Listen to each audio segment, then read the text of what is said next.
behalf of the House. Thank you very much, Madam Speaker. Thank you very much, Madam Speaker. Allow me to welcome students and the young students and pupils who have paid us a courtesy call this morning to come and observe the proceedings of the House. Welcome them to the National Assembly. I welcome them to the National Assembly, laws of the country, where laws of the country, the the budgeting process and oversight of the executive is actually done. I know these are tomorrow's leaders, and they aspire to become like the honorable members of parliament here. And mine is to encourage them to study very hard so that they attain this, and at one time in the future they are able to come. Students from Turimbatweru Primary School, senior primary and junior secondary, from Barakadifi, in spite of the difficult circumstances in that marginalized constituency, I welcome you. That's where we came from. We made it, and you can also make it. So feel welcome, and may you have fruitful deliberations and hearing as you listen to us. Thank you very much. Thank you. That's where the Honorable Wakili Murungara comes from, and that is where the Deputy President of the Republic of Kenya comes from. So feel encouraged. We will go back to the Honorable Joshua Kandie, Member of Parliament Baringo. You may proceed. Thank you, Madam Speaker. Pursuant to provisions of Standing Order 44-2C, I rise to request for a statement from the Chairperson of the Departmental Committee on Administration and Internal Security regarding the issuance of work permits to foreign nationals.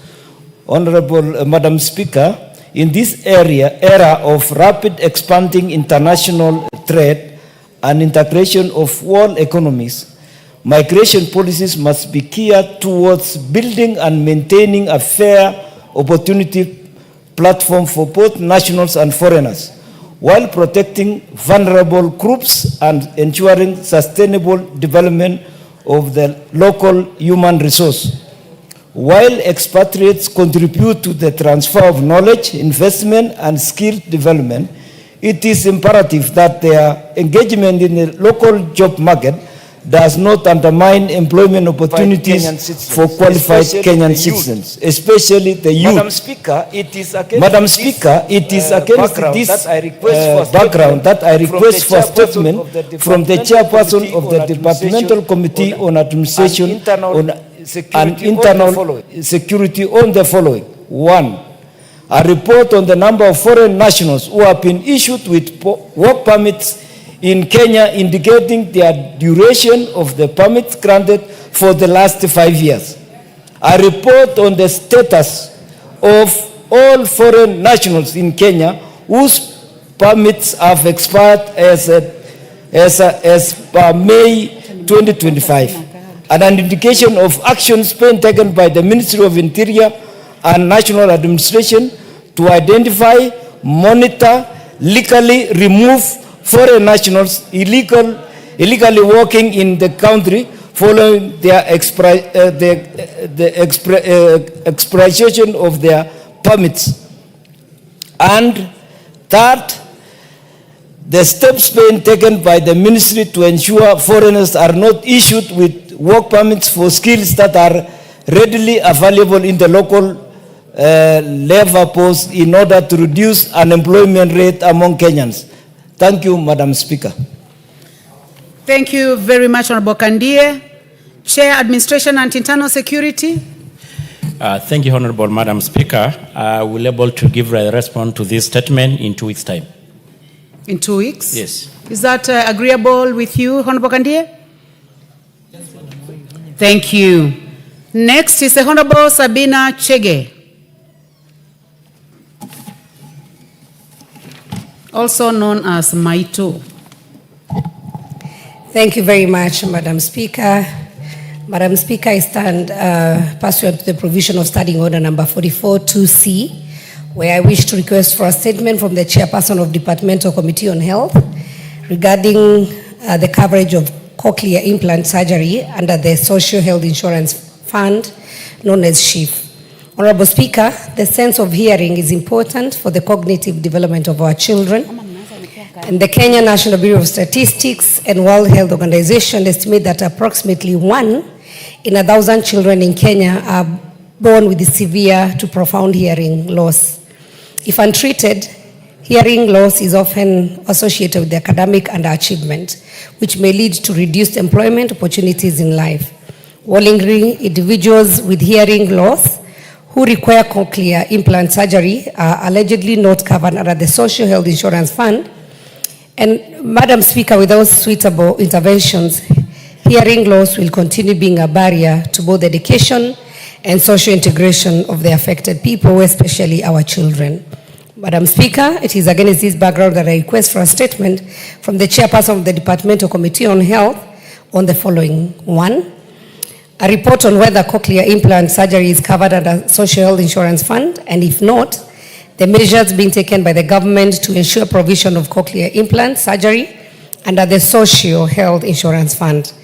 2, steps being taken to ensure provision of cochlear implants for hearing impairments in the country to adhere to international best practice. And 3, measures being taken to raise awareness on hearing loss and the importance of cochlear implants in the country. I thank you, Honorable Speaker.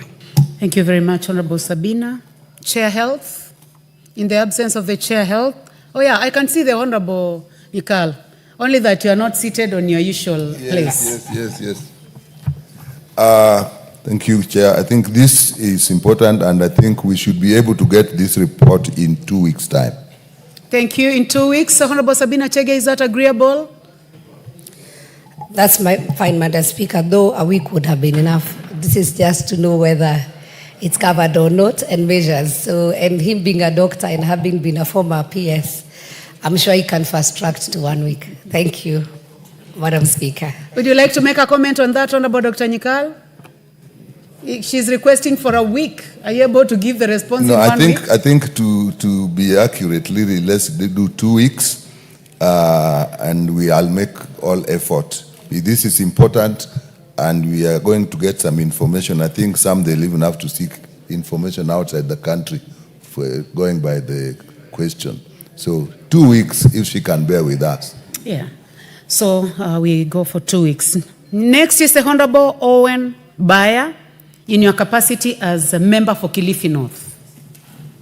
Thank you, Honorable Speaker. Yes, in my capacity as member for Kilifi North, Honorable Speaker. Honorable Speaker, pursuant to the provision of Standing Order 44.2c, I rise to request for a statement from the chairperson of the Departmental Committee on Tourism and Wildlife regarding the management of Watamu Marine National Park and Reserve by the Kenya Wildlife Service. Honorable Speaker, the Watamu Marine National Park and Reserve is internationally renowned for its natural beauty, boasting a rich marine life featuring the whale sharks, manta rays, 3 species of sea turtles, and the beautiful coral reef gardens, among others. It is also recognized internationally as a UNESCO Biosphere Reserve and designated as a site of natural excellence. This is also because of its unique role in protecting marine ecosystems and biodiversity, a duty entrusted to the government under the Constitution of Kenya. Honorable Speaker, in the recent past, the Kenya Wildlife Service, KWS, appears to have overlooked the collaborative approach for the management of Watamu Marine National Park and Reserve.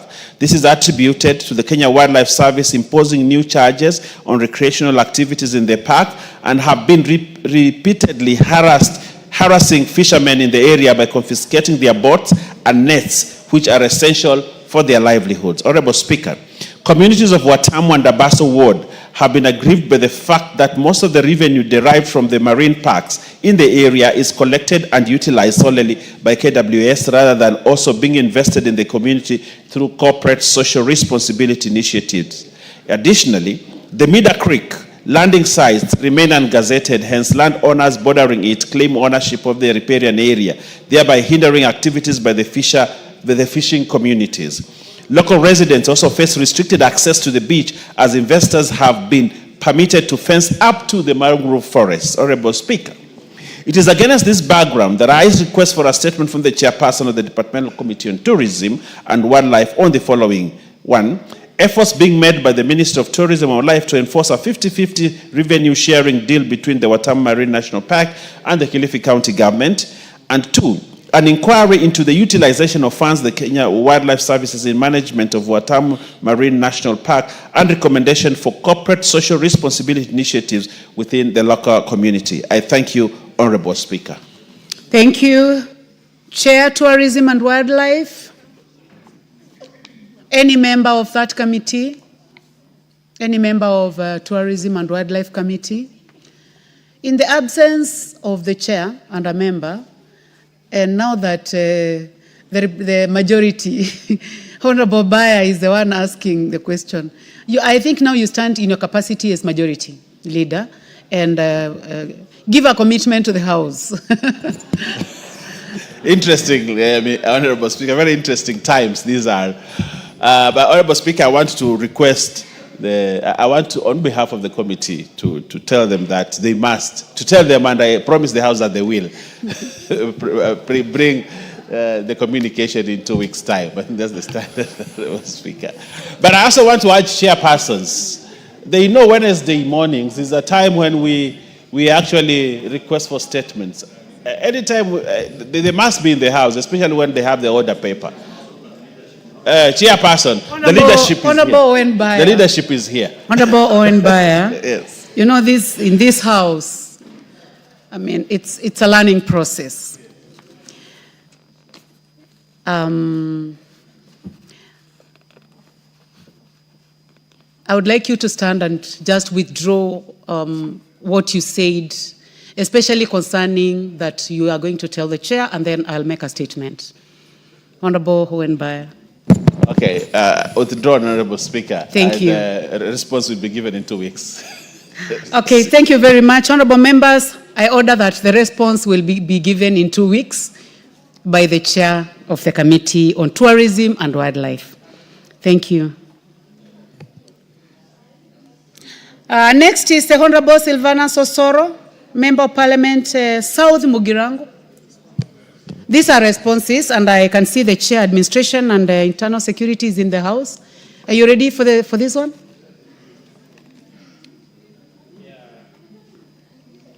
Are you ready with the response? Yeah, I'm ready. But now I would like to know whether Osoro is not in the House. So I've got two statements, Madam Speaker, to respond to. The one, especially the one for the Honorable Silvana Sosoro, is not in the House, is in a different engagement concerning the House. You may table the response to the statement. You may now proceed to the next one, response to the Honorable Beatrice Kemei. Yeah, so well guided, Madam Speaker. I will table once I'm done with the Honorable Kemei. I will table one statement from Honorable Silvana Sosoro, as you guided. Please table the one first, and then you can proceed to the other for the purpose of order. Thank you. Thank you, Madam Speaker. In regards to the statement being sought by the Member of Parliament for Kericho County, Honorable Beatrice Kemei, who in particular did sought status of investigation into the murder of Mr. Joshua Mutai, including effort to apprehend the primary suspect. Two, the immediate measures implemented to safeguard residents of the Sogowet ward, particularly ward village elders who feel apprehensive about executing their duties. Initiative that the ministry has taken to enhance the security of local administrators across the country, and the long-term measures to support and enumerate village elders in recognition and support of their contribution to the grassroots administration. Madam Speaker, I respond as follows.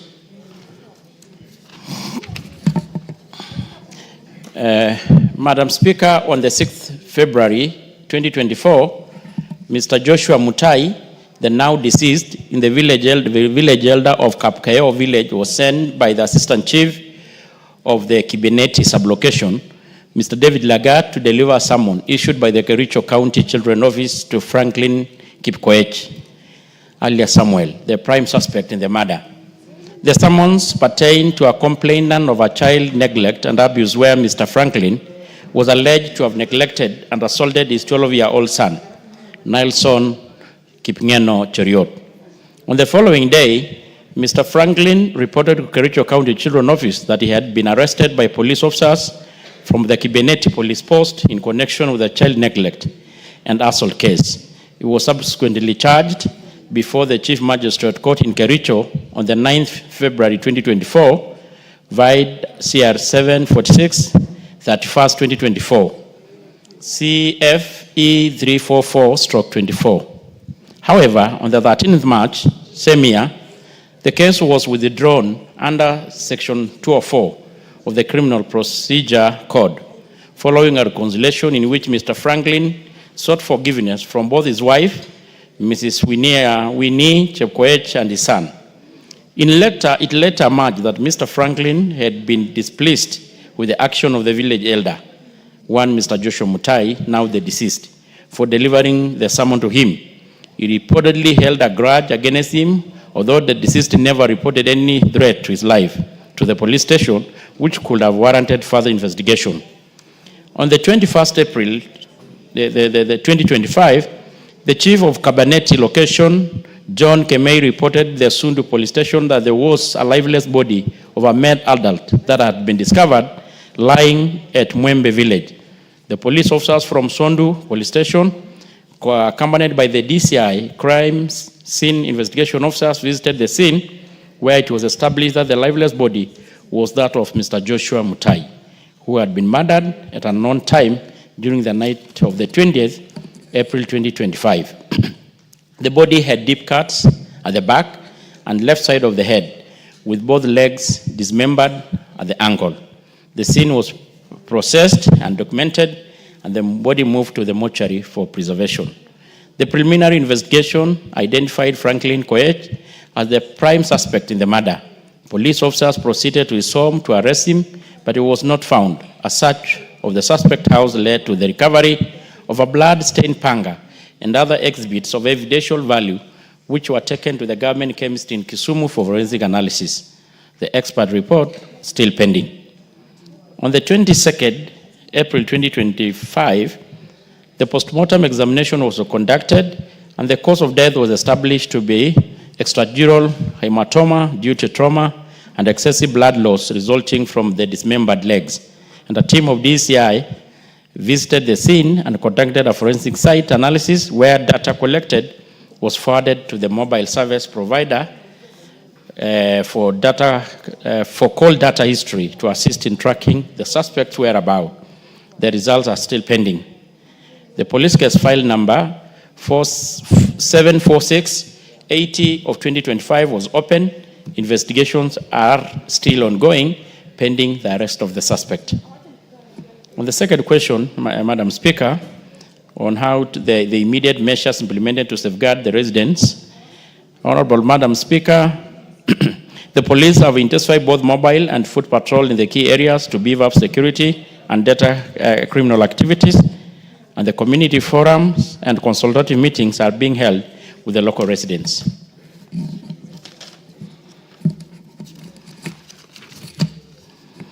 And this gathering provide platform for open dialogue, fostering peace, conflict resolution, and encouraging residents to actively participate in efforts to foster safety and security in their neighborhood. And the community policing committees are being reactivated and strengthened to promote closer collaboration between the police and the resident. Madam Speaker, the survey circulated a toll-free Fichua kwa DCI hotline 0800722203.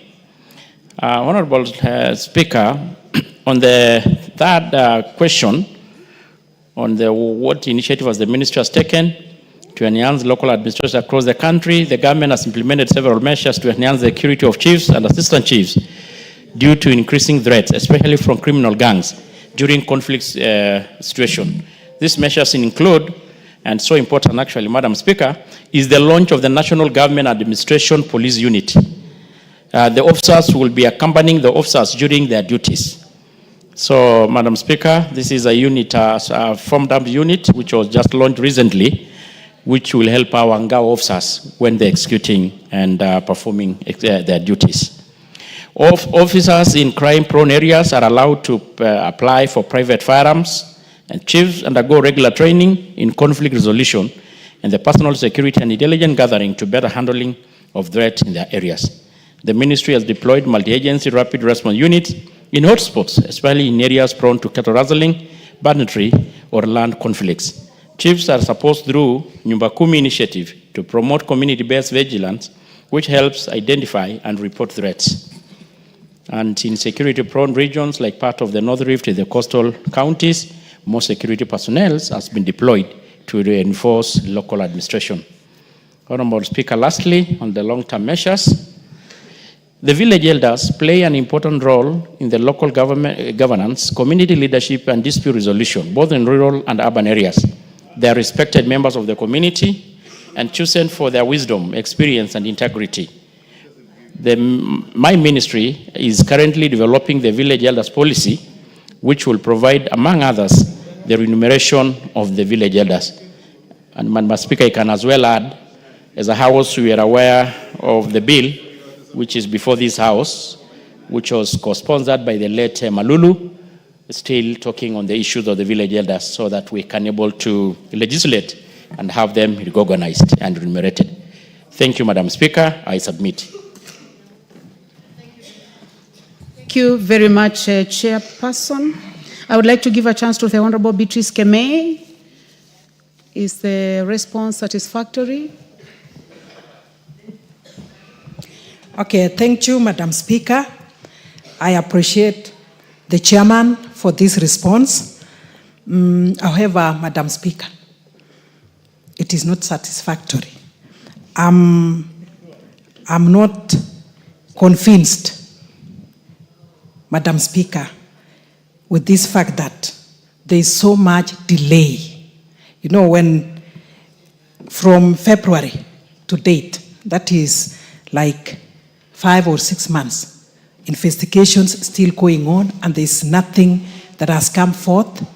And Honorable Speaker, I want to also add that people or residents are still in fear because of this guy that is still out. So, Honorable Speaker, I feel something more should be done. And then, Honorable Speaker, I wish we can also ask the administration, the issues of reconciliation is okay, but looking at the fact that this guy and the village elder died, it tells us that it was not in good faith. So sometimes we need to go further than that. And I still insist the residents are living in fear. And Honorable Speaker, the issues about the chiefs applying for firearms and all that to tighten the security, I appreciate. But now, what about the village elders? Because these are the people in the ground. So I feel the ministry should do more. Not the chiefs or the Ngawas is actually spoken, but we have the village elders down there. And then finally, Honorable Speaker, about the remuneration. There is no function that personally I attend and they don't ask what we've done as National Assembly, what the government is saying. So you realize that as much as the lobbying is going on, it's not given maybe the timing. You know, when we are told he's doing it or the government is doing this, but when? So I feel we need to get the timeline. Otherwise, I need to get more from the chair. When is this timeline? Thank you, Honorable Speaker.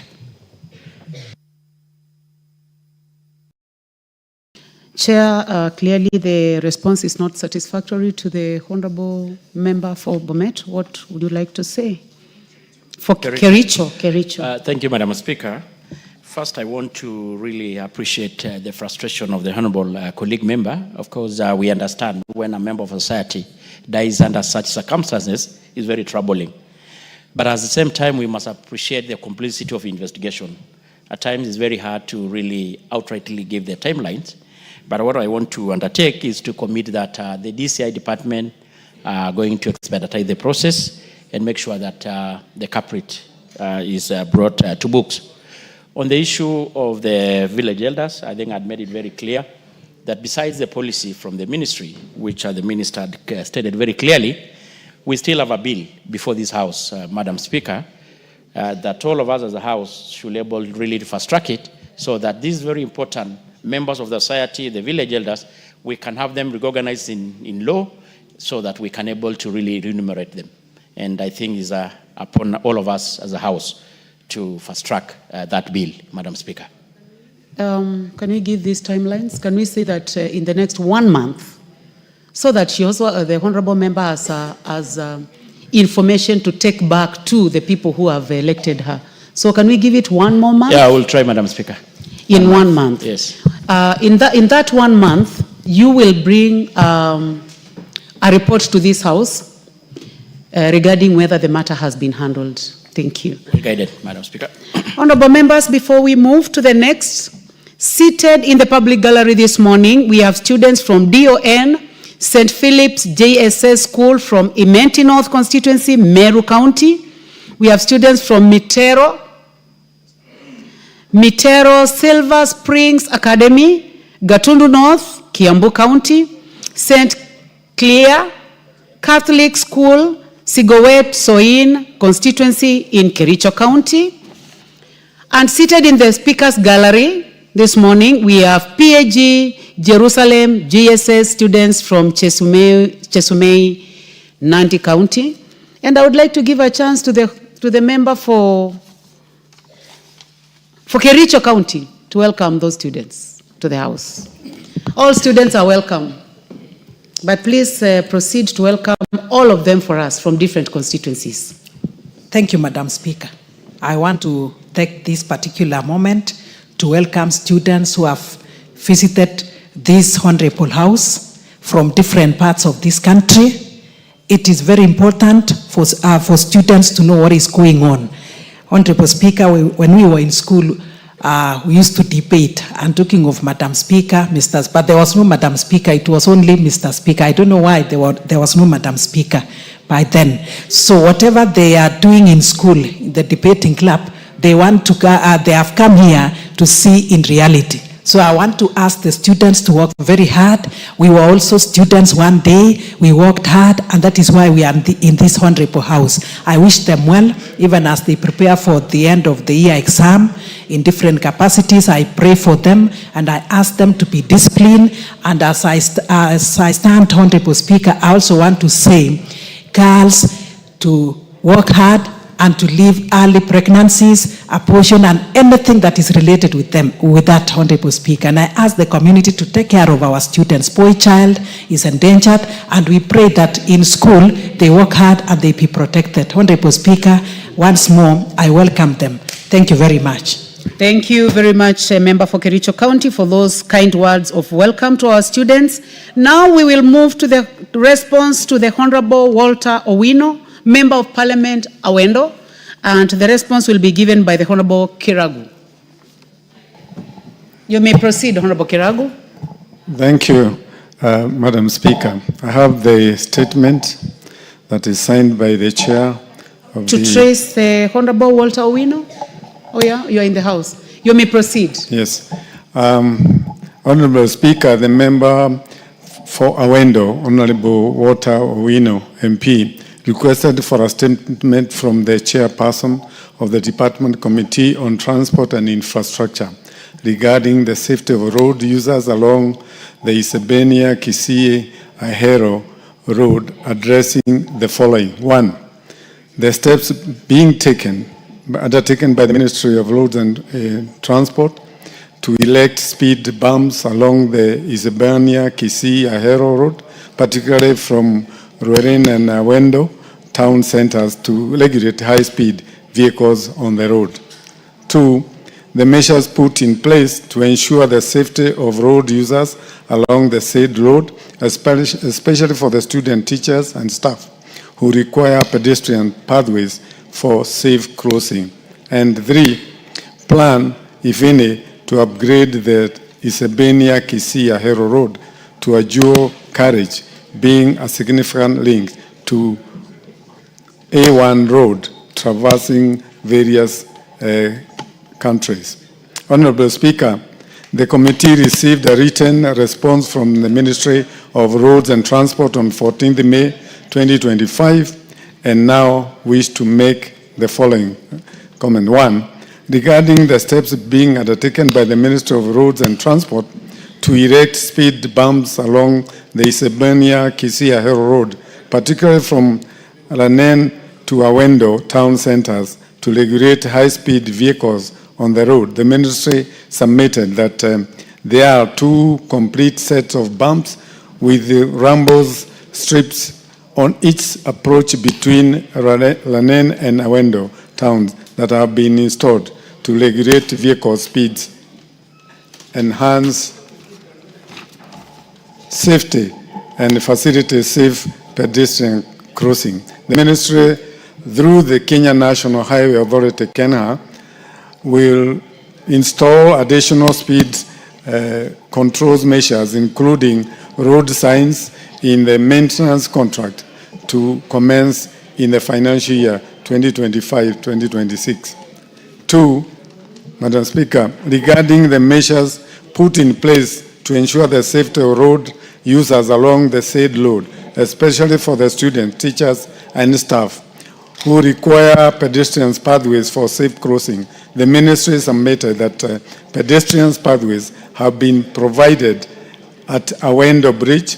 Currently, road markings is ongoing to demarcate the designated pedestrian crossings point clearly.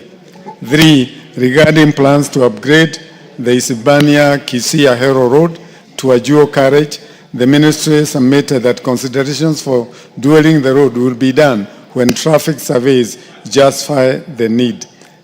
The section between Kisii town and Suneka has been dualed to accommodate the high volume of traffic. Madam Speaker, I now go to summary of the payment status for the Isebania-Kisii-Ahero Road projects. For Lot 1, covering the Kisii to Isebania, the contractor is China Henan International Corporation Group Limited.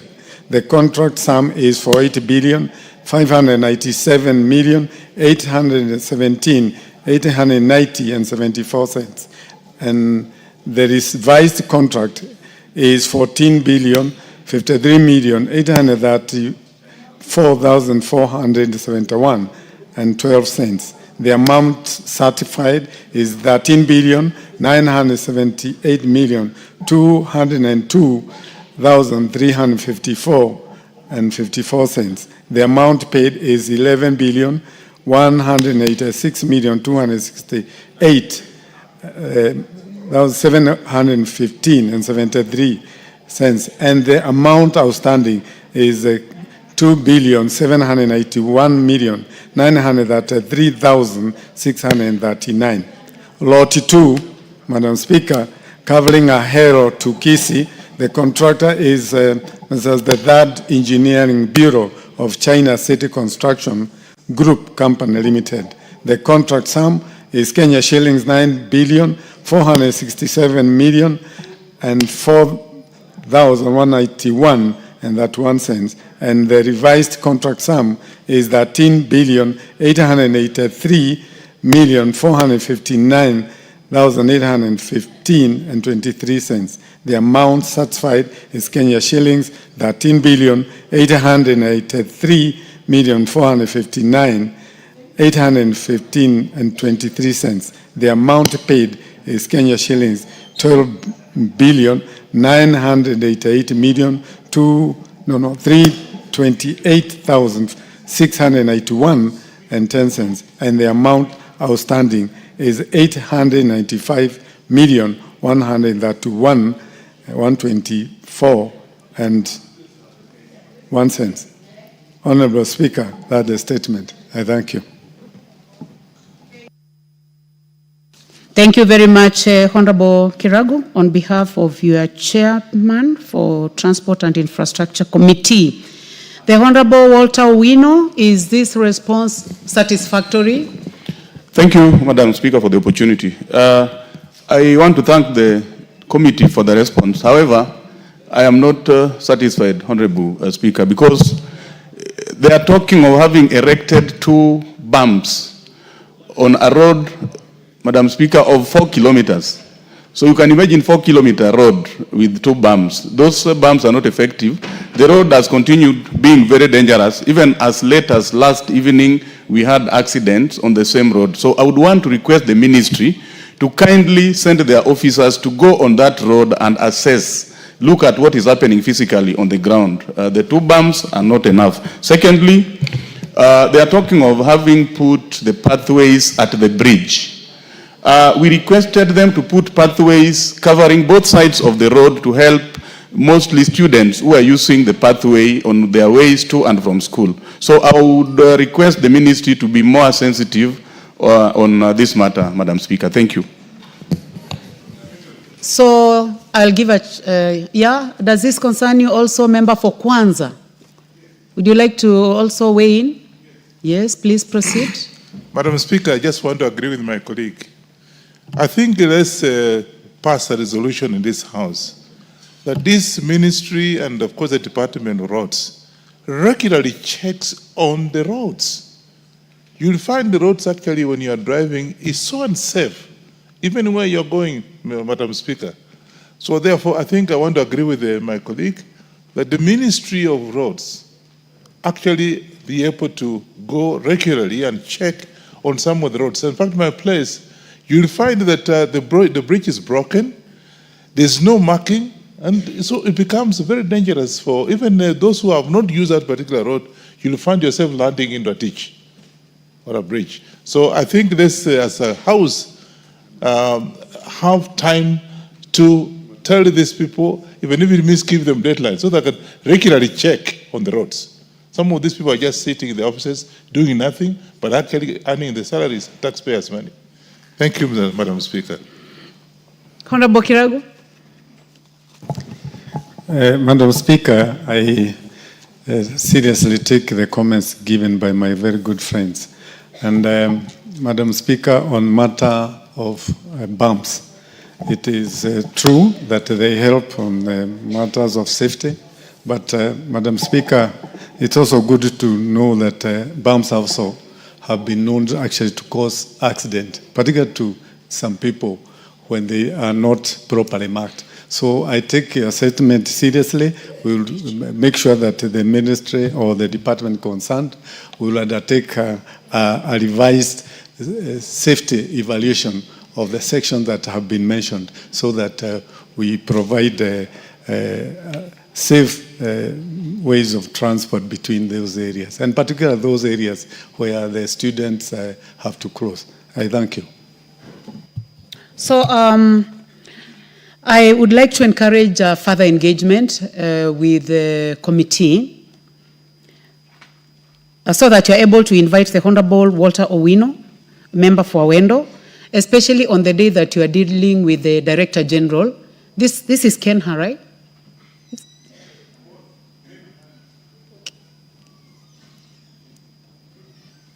Honorable Kiragu, is this a Kenha or Kera Road? It is a Kenha. Yeah. And Madam Speaker, I would suggest that, in fact, my good friend, it will be good also for the committee to be traveling to those areas so that we also get to acquit ourselves to these real problems that our people are facing, particularly on the matter of safety, Madam Speaker.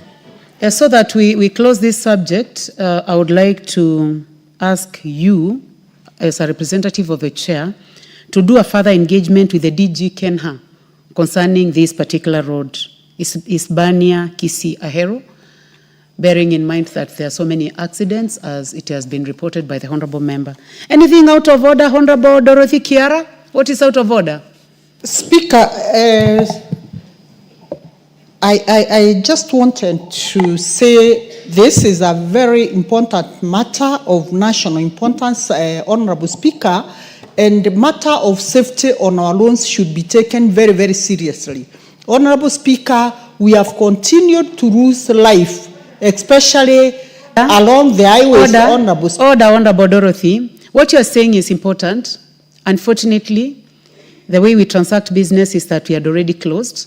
But I hope you'll get another opportunity in the future to engage on the safety of roads.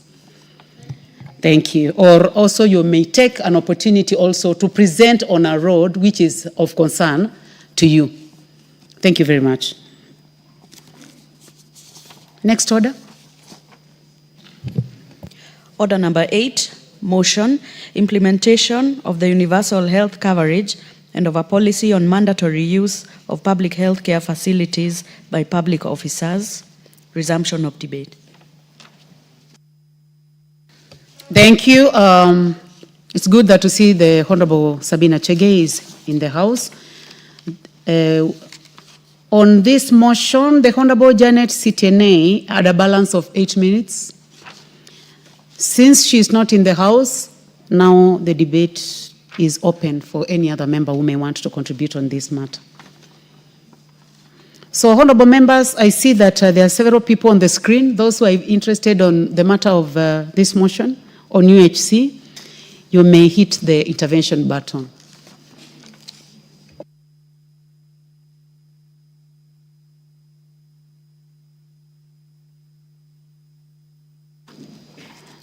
I just called the Honorable Dr. Makali Molu, member for Kitui Central, not on this subject. The Honorable Charles Ngusia Nguna, member for Mwingi West, CNN, not on this matter. And the Honorable Dorothy Kiara, nominated member, is it on this matter of UHC? Thank you, Honorable Speaker. Honorable Speaker, I want to weigh in this very important motion by my sister, Honorable Sabina Chege. Honorable Speaker, when we talk about health coverage, and more so universal health coverage in this country, we have very pertinent questions, Honorable Speaker, that we should be asking ourselves. What comes into my mind, Honorable Speaker, it is where did we go wrong as a country? This motion is tracking us back to the years, back to the 60s, 70s, 80s, when we never used to have the many hospitals that we have today, which are private in the name. And Honorable Speaker, it is important to note that during the 70s, we used to have government-maintained run hospitals, which were doing very well. And Honorable Speaker, as we went down the lane and thinking that we are becoming more advanced, we started ruining these institutions ourselves as leaders, Honorable Speaker, such that we withdrew slowly by slowly those that felt we were a little bit endowed and started visiting private entities. And because of that, Honorable Speaker, the public institutions were left at the mercy of no one. Honorable Speaker, the question that we must be asking ourselves today, we as leaders, and I want to strongly say it is good that Honorable Sabina Chege is proposing mandatory usage of government institutions. But for real,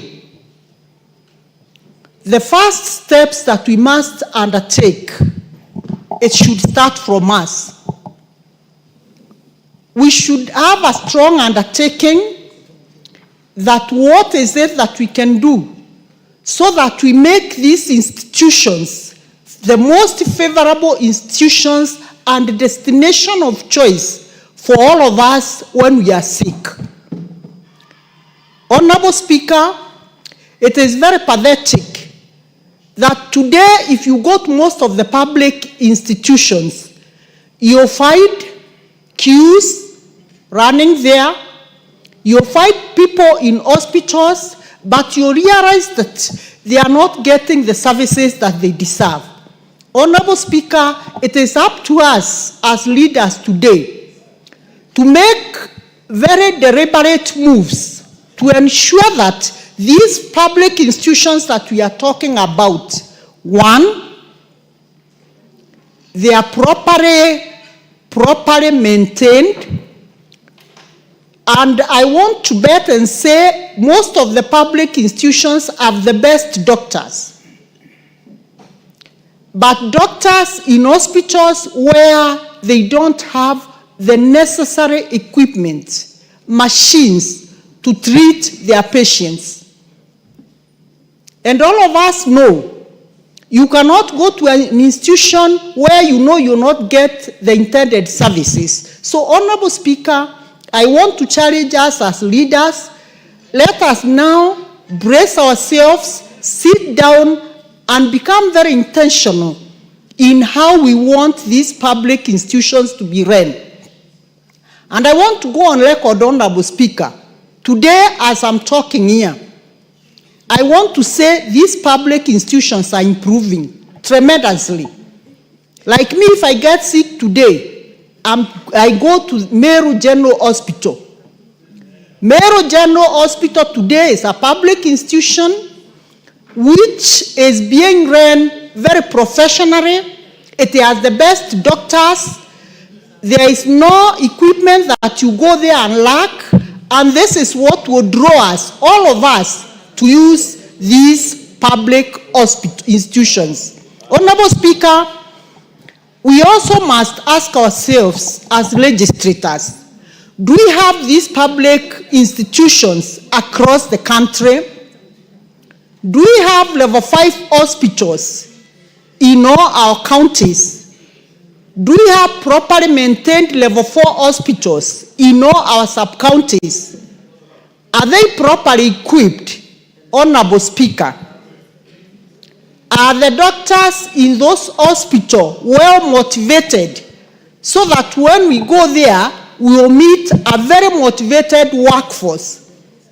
Honorable Speaker, if we can be able to gather or gun all this, I don't see the reason why we should not be attracted to those institutions, Honorable Speaker.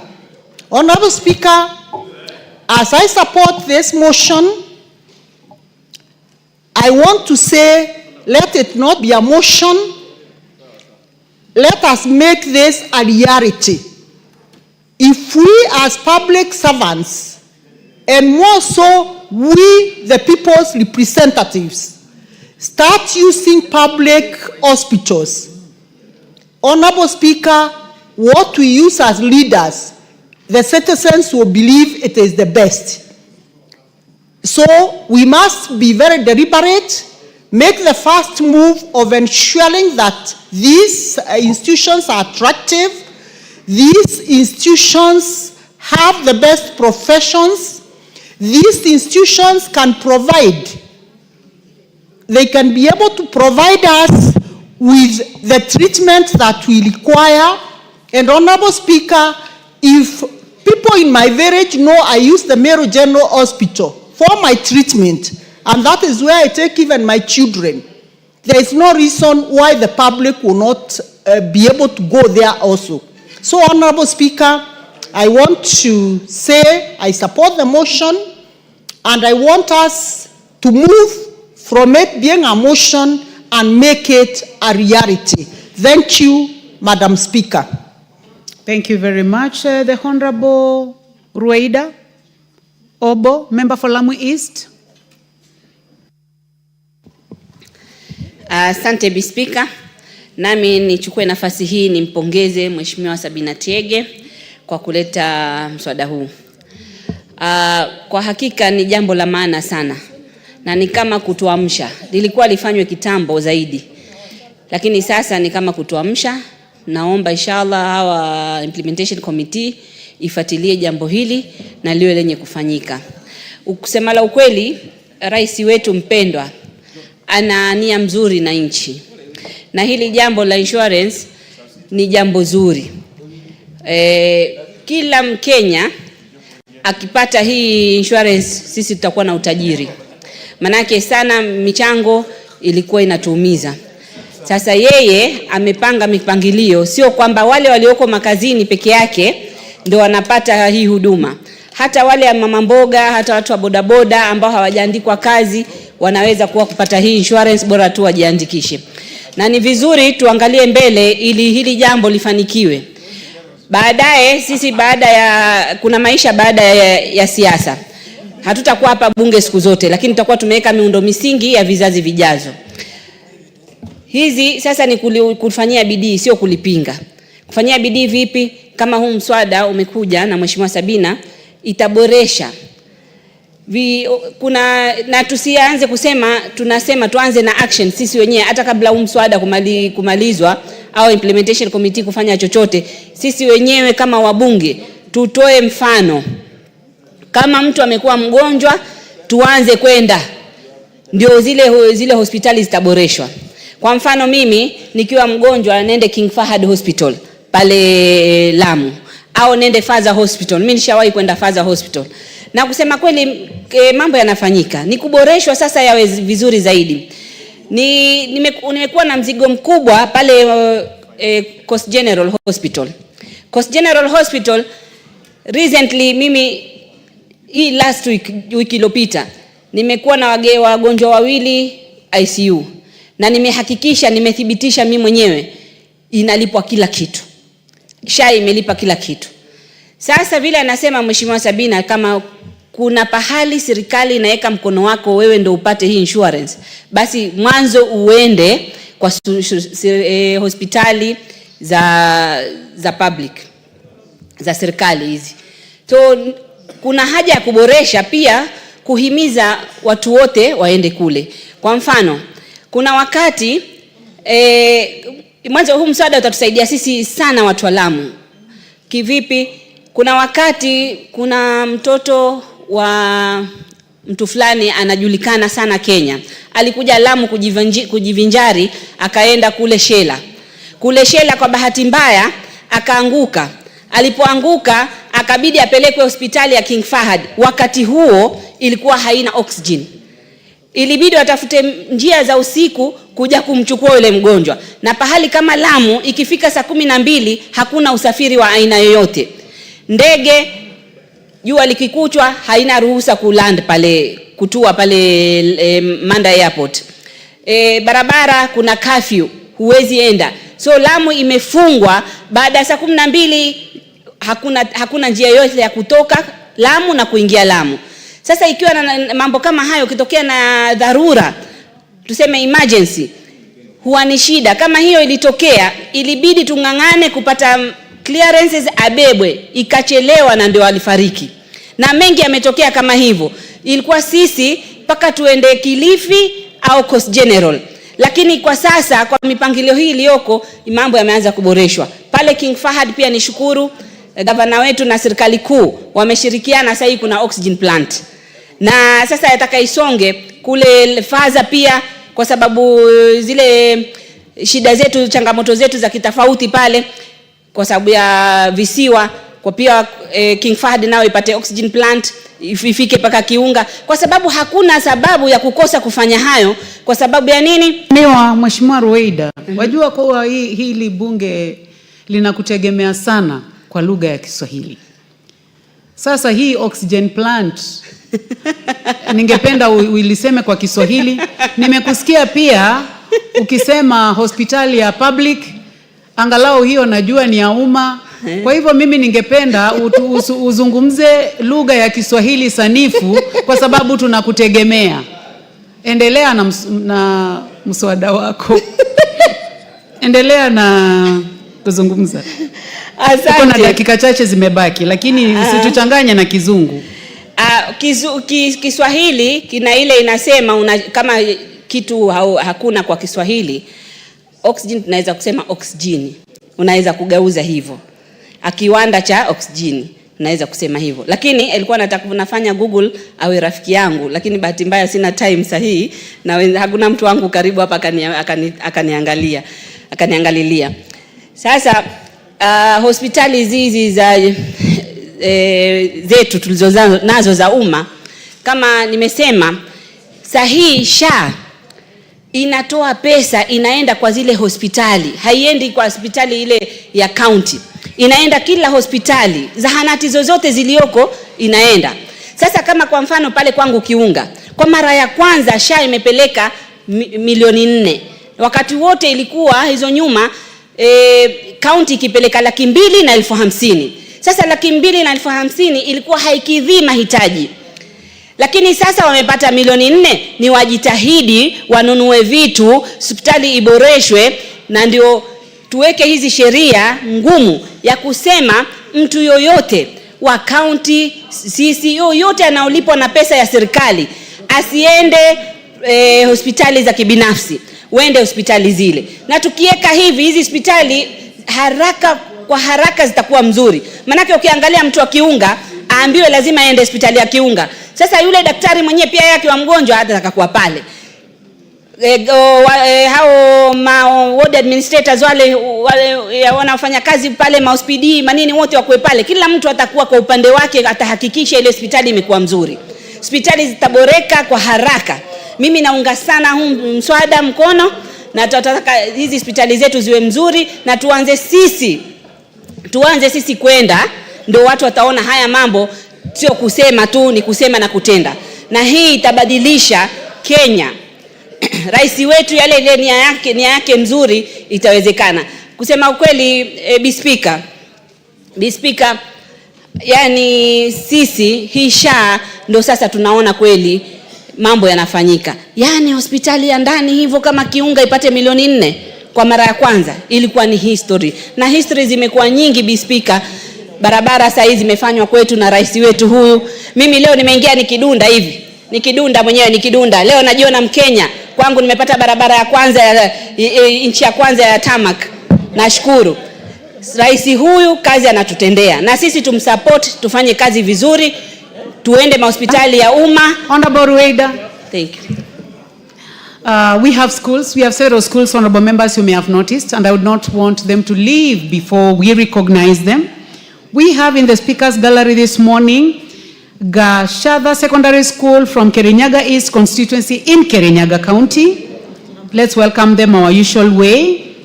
Cheryl Belek Secondary from Sotik constituency in Bomet County. Kairi St. Mary's School from Gatundu North in Kiambu County. And seated in the public gallery this morning, we have Ekone Junior School, Mwingi Central constituency in Kitui County. You are all welcome to the National Assembly to continue observing proceedings of the House. Thank you. You have 2 minutes. You have actually 1 minute and 12 seconds, Honorable Rueda. Asante. Ndio nimalizie. Tunasema hospitali zetu, zahanati zetu ziboreshwe. Kila hospitali, hata ile wanaita kiwango cha namba 3, cha namba 4, zote ziwekwe hizi viwanda vya oksijeni. Kila pahali ikitokea dharura iwe mtu atasaidika, na watu wawe na moyo zaidi ya kwenda zile hospitali, na madaktari wote wawe pale. Kama sisi Lamu Mashariki, hospitali yetu ya karibu ambao ni inaitwa level 6 ni hapa Kenyatta Hospital. Hii SHA ikifanya hivi itatusaidia sisi zaidi, tutasaidika. Manake hapa angalau kuna hospitali 6 za level 6 ambapo ziko kwa maeneo karibu huku. Lakini sisi ndio tunajua umuhimu wa SHA tukiwa mbali. Tukiwa mbali hospitali zetu zikiwekwa vifaa vizuri, huduma nzuri, tutafaidika zaidi. Hatuna haja kufanya safari kutoka Kiunga uje paka Kenyatta Hospital, ndio karibu yetu. Region yote ya Pwani hospitali ni sisi tunaenda kama referral, tunaenda Coast General. Thank you, Honorable Kagogo. Member for Marakwet East. Thank you very much, the Honorable Speaker.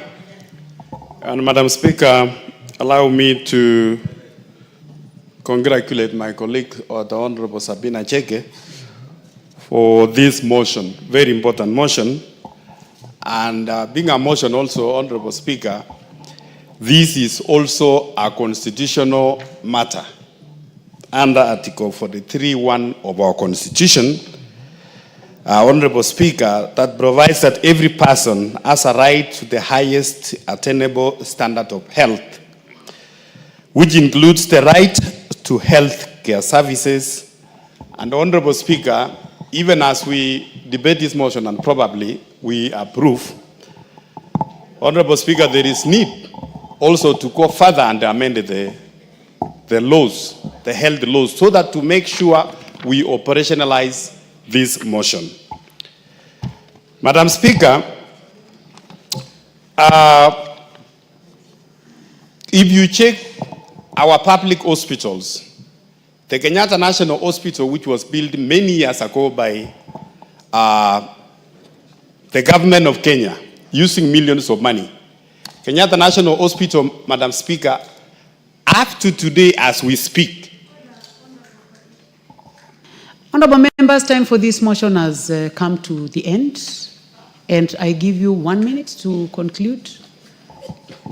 No, maybe 2 minutes, Madam Speaker, because I had planned my for more than 2. So I was saying, Madam Speaker. And for those who have, I can see several cards. If the chair feels magnanimous, she can also share her 10 minutes for reply to several of you. I will ask her to give me. Honorable Kagogo, you have 1 minute to conclude. Yes. So it will, the 1 minute or 2 minutes will come after me, Madam Speaker. Madam Speaker, I was saying, Kenyatta National Hospital, which was built in Kenya for the first time, if you check, they have not even opened even a branch outside, even Nairobi or anywhere. But as hospital like the private hospital like Nairobi, the Aga Khan, which came up later, Madam Speaker, they have branches almost everywhere across the country, and actually because of public resources. Because including the members of parliament here, Madam Speaker, even our medical scheme, many members, and or even no member, can go to Kenyatta National Hospital using the parliamentary service medical card we are given. Because one, we need to improve the facilities in our public hospitals. Number two, Madam Speaker, the doctors you will find in Nairobi Hospital, in Aga Khan Hospital, in Nairobi West Hospital, and all other public, private hospitals, Madam Speaker, they are the same public doctors you will find in Kenyatta National Hospital. Thank you. Thank you very much, Honorable Kagogo, and also our chair for water and blue economy. Now I'll give a chance to the Honorable Sabina Chege, a mover of this motion, to reply. You may proceed, Honorable Sabina Chege. Madam Speaker, allow me to, before I finish, I donate Honorable Emas had shown some interest, and Honorable Mulanya and Honorable Jaras. 1 minute each, and then Madam Speaker can conclude. Thank you.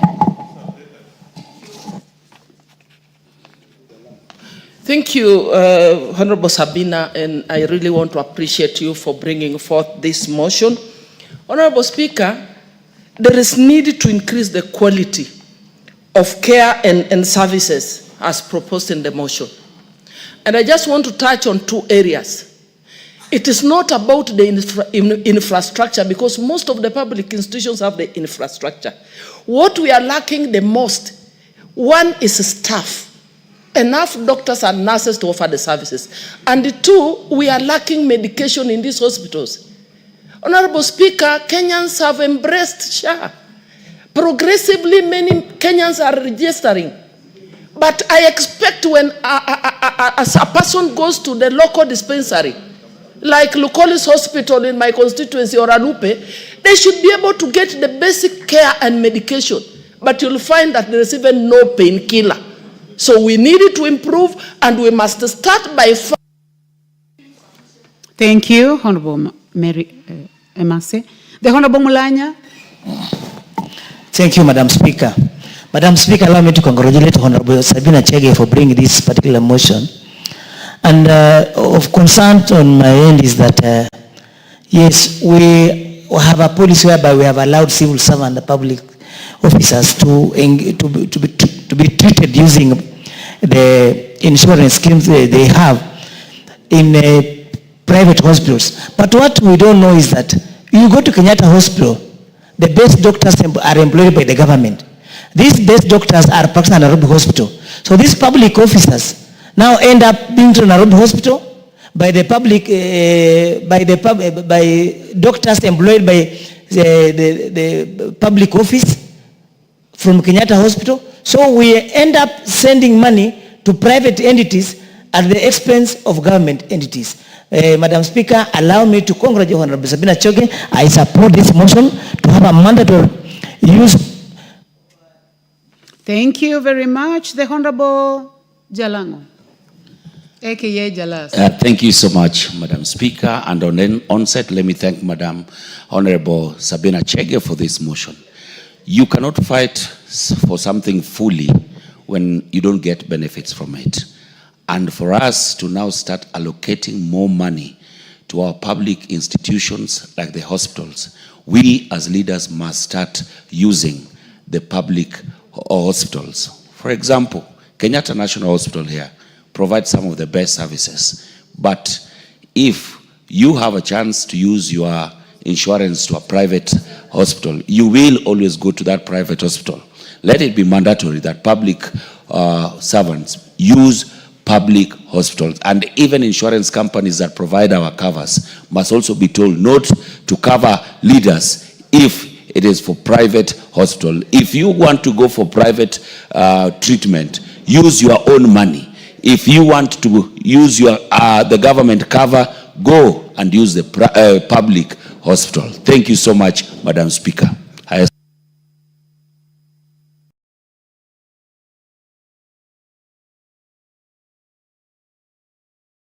Technically, I see your hand is up. What is out of order? Nothing is out of order, Mheshimiwa?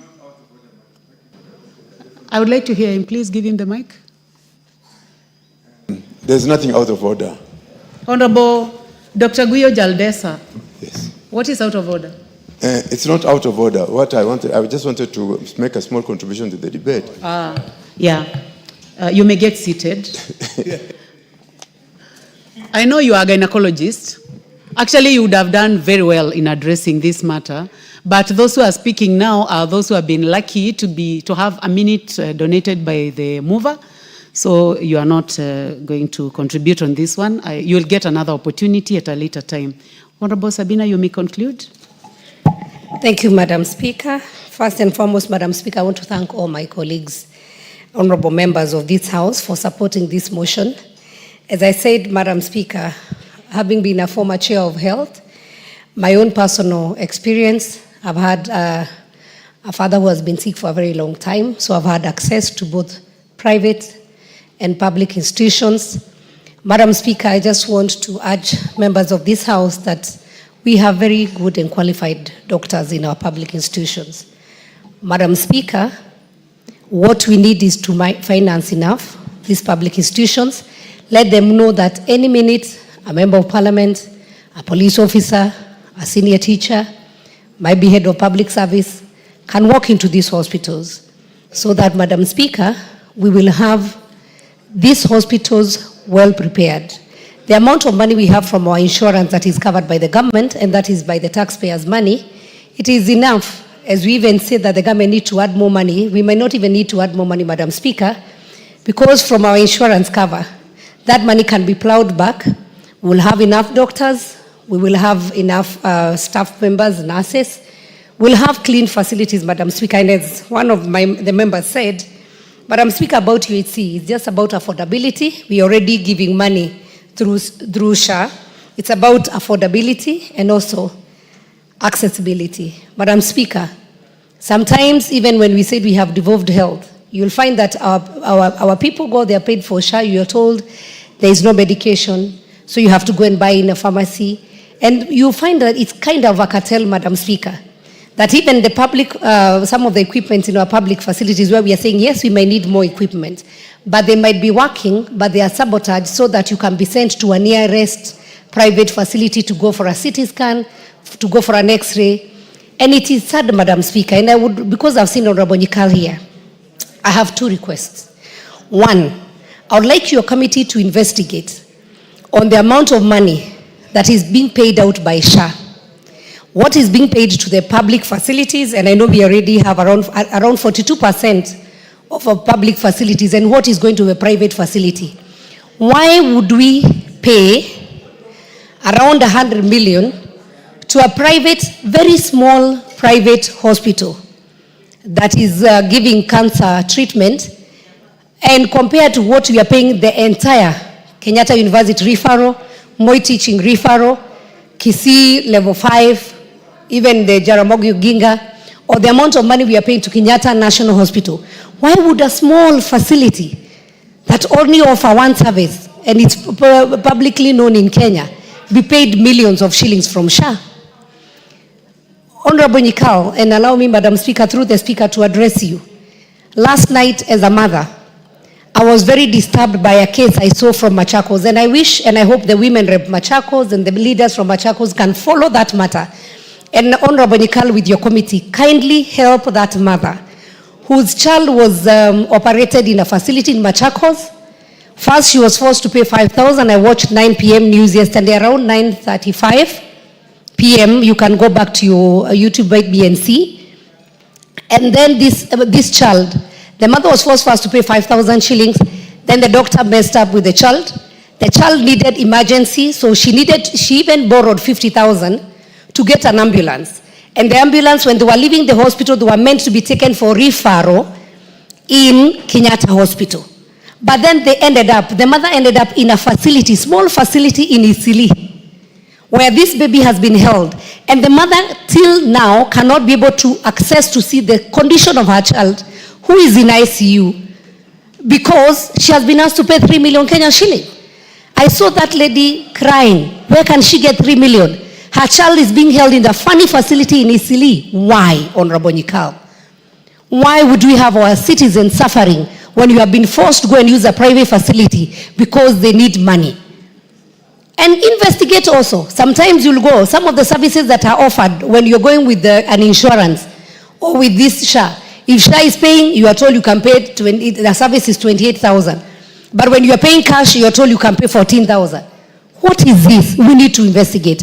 And the only solution, let us make sure that we equip our public facilities. Let us make sure we have enough doctors, enough medicines, we have enough supporting staff, so that, honorable members, you can easily walk into Kenyatta National Hospital. We even have a private wing.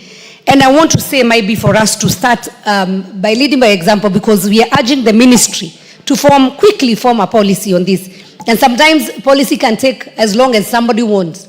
It can be formed within 1 month, 6 months, or somebody can decide to sit on this forever. And I hope the Committee on Implementation can follow up on this. So, might be members of this House, for your yearly health checkup, I would want to urge you, go to Kenyatta University Teaching Referral. It has a state-of-art facility. We don't have any in Kenya, in East Africa, in Africa, such facility. Not even any private facility that we have around. Go for your medical checkup there. They even have a presidential suite. Go and see. Start referring your people there. Let us use Kenyatta. I challenged the management of Kenyatta National Hospital the last time I took my father there. Because we cannot have a level 6 hospital using water basins to give patients. When you get admitted, you are given a water basin with tissue inside.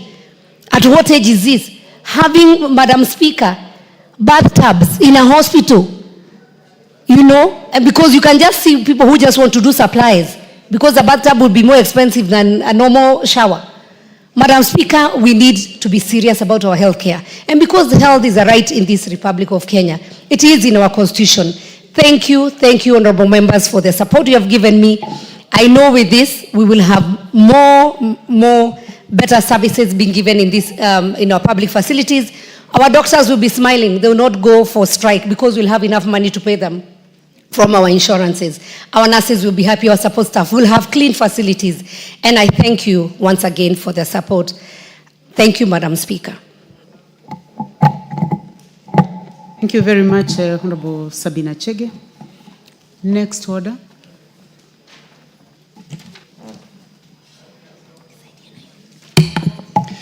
Order number 9, motion, formulation of a land use policy on zoning of land for agriculture and built development.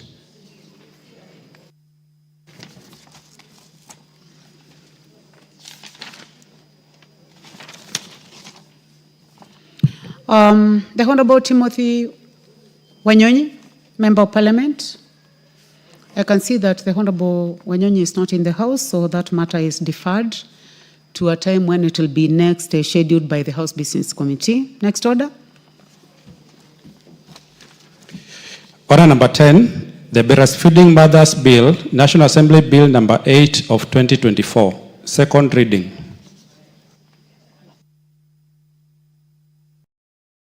Sabina Chege, you may proceed. Thank you, Madam Speaker. Honorable Speaker, I rise to move the Breastfeeding Mothers Bill 2024, the National Assembly. Honorable Sabina, to disturb you before you finish moving the motion. Honorable members, I would like to recognize students. Seated in the public gallery this morning, honorable members, we have students from Emali, Sunshine Academy, Kajiado East constituency in Kajiado County, Mutini School from Boone constituency in Makueni County, Kidadhani School, Makueni constituency in Makueni County, St. Mary's Kibabii Boys from Kandui constituency in Bungoma County. And also seated in the speakers gallery this morning, we have students from Makuyu School, Murang'a South constituency, Murang'a County, and Bavuni Secondary School from Bahati constituency in Nakuru County. I would like to request the Honorable Sabina Chege to welcome the students, and then as you continue, the school from Murang'a, it's called Makuyu School. So you may welcome them for us, and then you proceed to move the motion. Thank you, Madam Speaker, for the opportunity. I wish to welcome all the schools that are present in the House today. And I'm privileged, Madam Speaker, to welcome a school from my own, Makuyu. Karibuni sana. I am so happy to see them here. And I just want to encourage all the students that yes, we are here today. We were one at your age and at school, so you can easily find yourself here. And we wish you all the best as you study. We wish you the best and we welcome you once again into this house. Madam Speaker, allow me now to rise to move the Breastfeeding Mothers Bill 2024, a National Assembly Bill number 8 of 2024. And Madam Speaker, the principal object of this bill is to provide a legal framework on mothers who may wish to breastfeed their children at workplace. Madam Speaker, the bill provides for the right of a mother to breastfeed freely or express milk for her infant. And the bill further requires employers to provide breastfeeding employees with lactation rooms to either breastfeed or express their milk for their children. Madam Speaker, breastfeeding is the first preventive health measure that can be given to a child at birth, and it also enhances mother-infant relationship. It is nature's first immunization, enabling the infant to fight potential serious infection, and it contains growth factors that enhance the maturation of an infant organ system. And Madam Speaker, this also contributes to the whole being. Kenya is a signatory to treaties that provide for the right of an infant to exclusive breastfeeding for the first 6 months. The government should therefore promote and encourage breastfeeding and provide the specific measures that would present opportunities for working mothers to continue expressing their milk and breastfeeding their infant or young children. Furthermore, the practice of breastfeeding may save the country's valuable foreign exchange that may otherwise be used for milk importation. Presently, Madam Speaker, female employees exit the workforce or stop breastfeeding in order to secure their job security, which is very unfair. No woman should be forced to compromise the health of her child in order to make a living. We know, Madam Speaker, our maternity leave currently, maybe this is something that we need to look at, the labor laws, allows only maternity leave for 3 months and a paternity leave for a month. Madam Speaker, the recommendation for exclusive breastfeeding where a child should not be given anything, including water, for 6 months, then hinders a mother who needs to report to work after 3 months. So that means the option that is required is for this mother, Madam Speaker, either to start giving the other milk, which I don't want to call the names.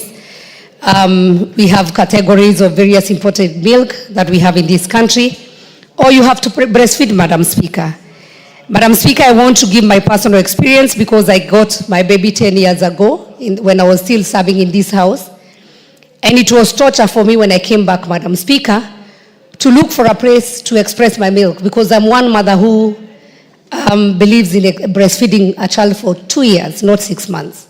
And so after my 3 months, Madam Speaker, I had to look for a place where I'll be expressing my milk. And I will tell you, it's a shame, Madam Speaker, that in this house, even now as I speak, the only crochet that we have, it is very far. Somewhere near Red Cross, for the people who know where Red Cross is. And it's not really an environment that you feel comfortable. So I ended up going and chasing my driver in the car to sit down and express my milk. And I had to get a very special bag to be able to carry that milk home so that the milk doesn't spoil, for the child to take the milk when I'm away. So, Madam Speaker, in this bill, Part 1, Clause 1 and 2 of the bill provides the preliminary matters, including the title of the bill and implementation terms used in the proposed act. And in Part 2, we have Clause 3 to 10, where the bill provides for the fundamental principles and rights at work. For a breastfeeding mother, it provides for the right to freely breastfeed or express one's milk for the baby. It also places an obligation on employers to provide breastfeeding working mothers with rooms to either breastfeed or express their milk. It also provides for standards of such rooms. Madam Speaker, if you go to our airports, and this happens, I don't know whether it's only in Africa, because when you travel, and I know you have traveled, you go to the airports, you go to Dubai, you go to the major airports that you know, Heathrow and the rest, you find that there are very specific rooms for mothers to breastfeed or even change their children. But come home, the only place you find like a small table, it is in the toilet, Madam Speaker. And we know those young ones, they pick infections very fast. So we are saying move the breastfeeding mothers, move the mothers who have these children, the small babies, from toilets to a room in any building that can just be a clean one, provide a comfortable seat. It's not expensive, Madam Speaker, just a room. We have very many high-rises in this country. So even in this house, Madam Speaker, just near here, where a mother doesn't need to miss a bill or to come to the house, around here where we have the offices of the leadership here, we can get one room, Madam Speaker, where you can get a seat, where we can get a small fridge. I can put my milk there, and when I'm going home, I pick it up, and I label it very well, Madam Speaker. So the bill further provides for baby changing tables. This is important because the greater majority that is public find it unsanitary to change a baby in public setting, such as restaurants, Madam Speaker. We have seen women being chased in restaurants because they are told they are showing their breasts when they are breastfeeding their children. Madam Speaker, I want to congratulate the government, especially on the new markets that they are doing, that these new markets now have a place so that Ule Mama Mboga, the mother who has carried the child to go and sell nyanya, tomatoes, to go and sell mboga, that she can be able to have a very nice and decent place to change even a nappy of her child. So we're not just talking about working mothers, but even the ones who are working in informal sectors, that even in our marketplaces, we can have those rooms specifically for those mothers. They can change. Maybe a child can take a nap, or Madam Speaker, they can also be able to breastfeed in privacy and in decency, Madam Speaker. Madam Speaker, this provision will also cater for persons who are traveling from long distances in the accompaniment of babies, ensuring that in each public restroom, a baby changing facility is provided. This part also provides for a general offense under this act. So whether we are having bus stations, we have long distances buses. So where we have bus stations, we have a specific room, not inside the restroom, Madam Speaker, but at the side where these mothers can change and breastfeed their babies. Part 3 of the bill, we have clause 11 to 12 that provides for power of the Cabinet Secretary to make regulations for the better carrying out of this proposed act, Madam Speaker. Madam Speaker, as I ask Honorable Wanyonyi to second, because I want he for she, the men who stand for women. And we want to appreciate, Madam Speaker, that bringing a life, having a child, is very important. Many women are opting not to have children.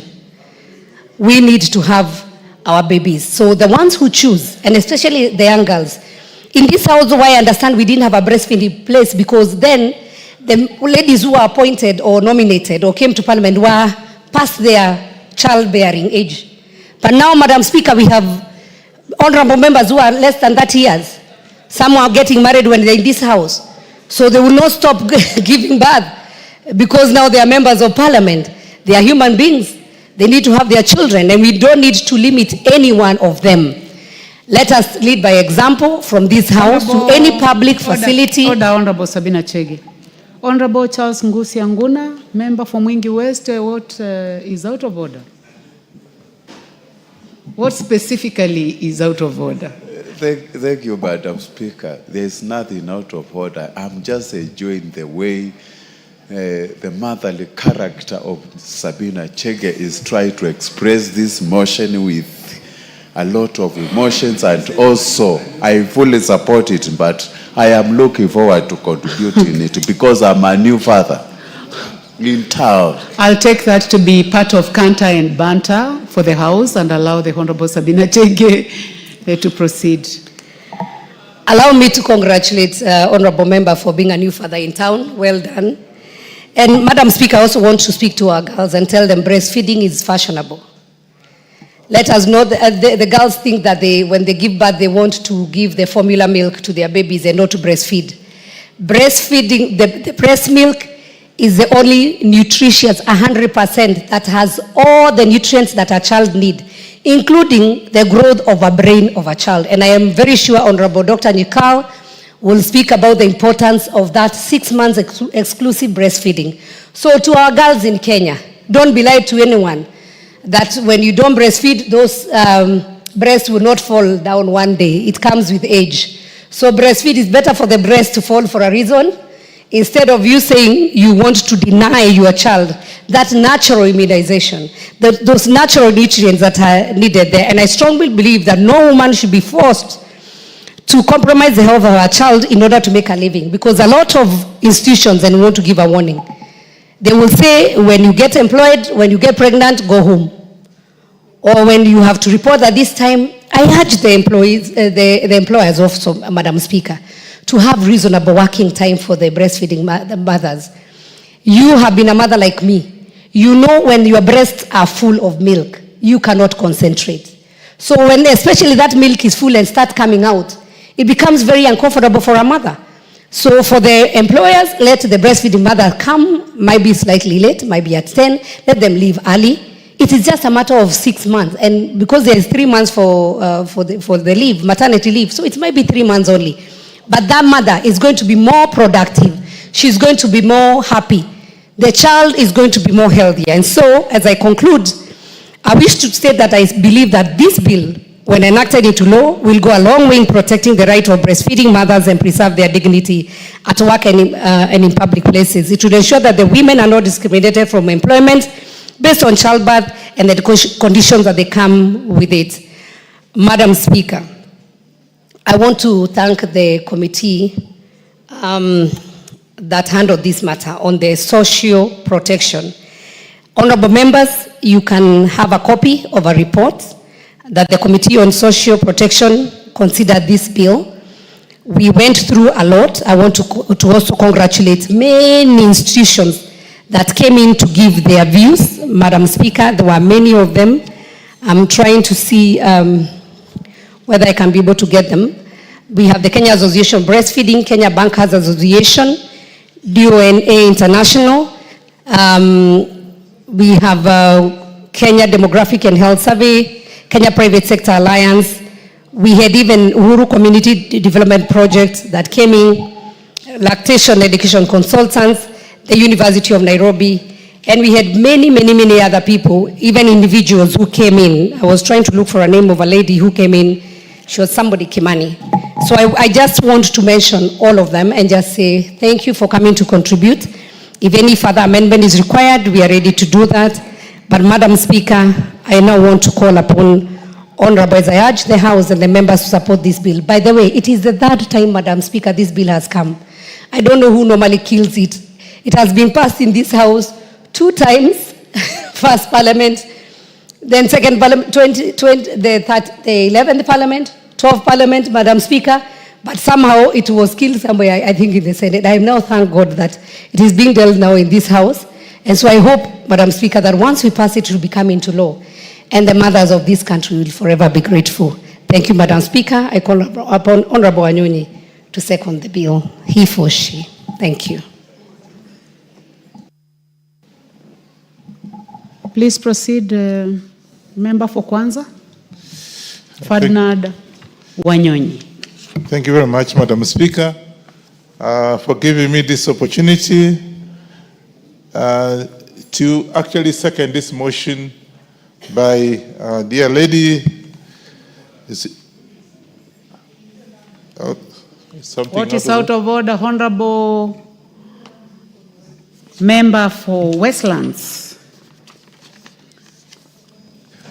Madam The Speaker. Honorable Tim.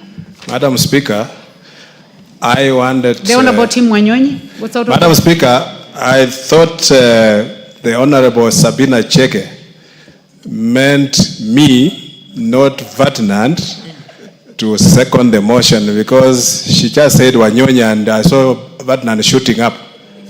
I thought it was me. You know, you are Honorable Ferdinand Wanyonyi Wetangula. Team.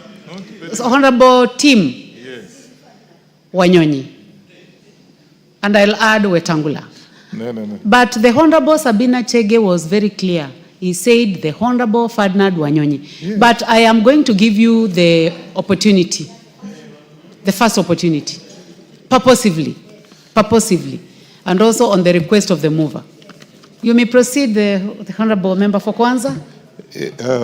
I hope I've not taken over your chance. I think we'll be able to be given a chance to talk. I think what I want to do is to second the motion by Honorable Chege. And I want to say the objective of this is that the private, I think I've just listened to what he has said. And the legal framework of this is that I think the mothers, and we all know that, some of them actually are children who are born when they are working.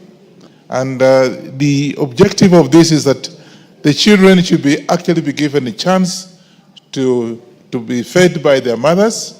And therefore, I think you are very right to have come up with this motion, because then, of course, breastfeeding of the children is very important. We all know I'm a parent, and I think now I'm almost a grandfather. And I'm telling you now, if you don't know now, I'm telling you, I'm almost a grandfather. And the whole idea is that the employers normally are very particular, and maybe this particular mother is doing a very important job in the organization. But then, of course, now that she has got a child, it's only fair that actually is given the chance to be able to feed the children or the child. Maybe some of them are twins, or if you've got 3 children, and therefore be given the chance to be able to feed the child. Because again, note that Kenya, I think, if I'm not wrong, is a signatory to this particular treaty, to provide for the right of the infant to be exclusively be fed by the mother for at least, I think it's 6 months. For 6 months, the child has all the right, exclusive right, by whatever international agreement, that the child for 6 months should be fed by the mother. And therefore, it's important that actually the government should actually promote and encourage the breastfeeding for the working mothers. We have cases where a mother, maybe because of her liking, but because she's so cohesive and so eager about their child, some of the mothers actually quit their jobs because of the breastfeeding. And of course, some employers don't care. So the child is actually there crying, what have you at home. The mother actually feels so humiliated, and therefore sometimes quit. Others, I think there are cases where the mothers, I think, are forced for that reason to come with vehicles and to start feeding outside. There you think she has gone to the toilet, and yet she has gone to feed the child. That again, as mentioned by Honorable Chege, is not very good, because the condition at the toilet may not be very conducive for the child. Again, breastfeeding you bring the child very close to the mother. Imagine the child actually has also been enhanced by that good relationship between the mother and the child itself. But you see, if we just want to have a child fed in the toilet and maybe for 2-3 minutes and you go back because you want to maintain your job, again, it is something that, Madam Speaker, is not very good. And therefore, I think this motion is very, very good, and I want us to make it, when you pass it again, we have to have it implemented so that all working places should have at least a place exclusively made for the mothers who may have their children and be given a chance to do the feeding. And if they don't do the feeding, and some of them may feel by feeding the child, the breast could collapse. I don't know, but that's what I'm told.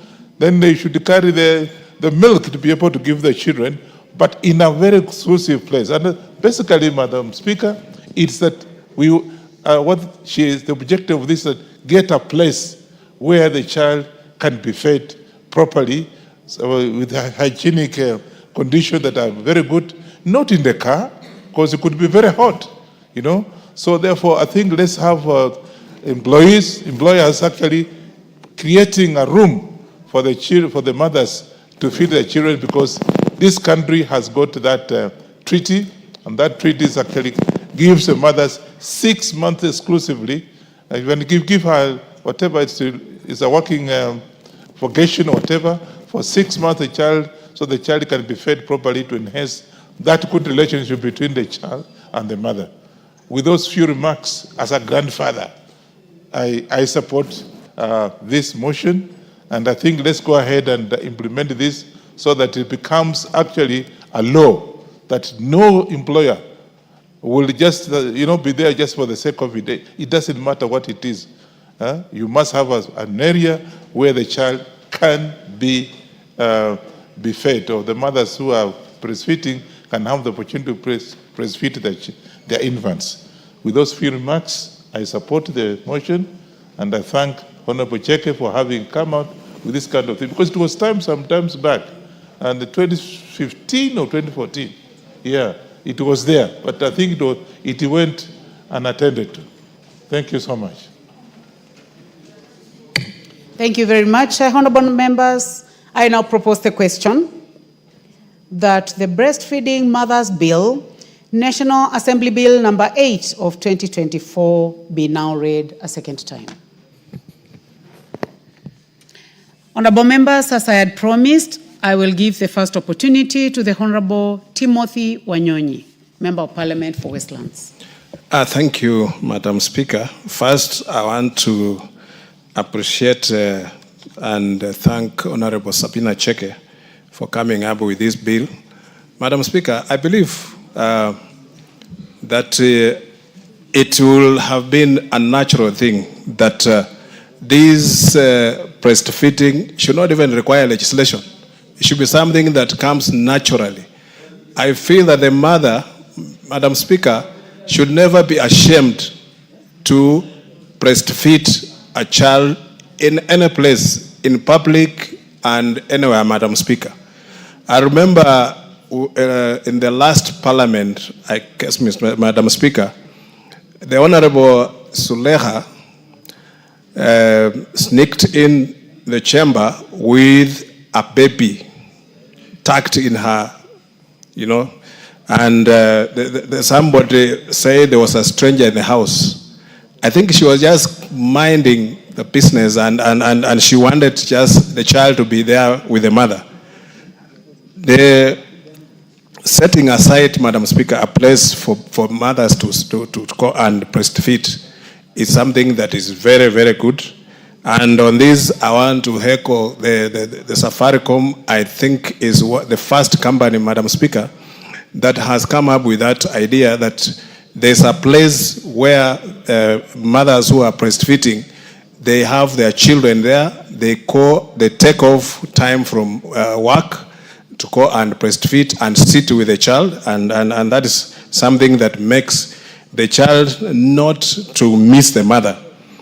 Madam Speaker, breastfeeding the milk of the mother is very, very good, because it's the first line of immunization that a human being will develop, because the first 6 months of the mother's milk is what makes that child develop the immune system and also become a healthy child. So mothers anywhere, any place, they should never be ashamed when they want to breastfeed. There should never be any prevention.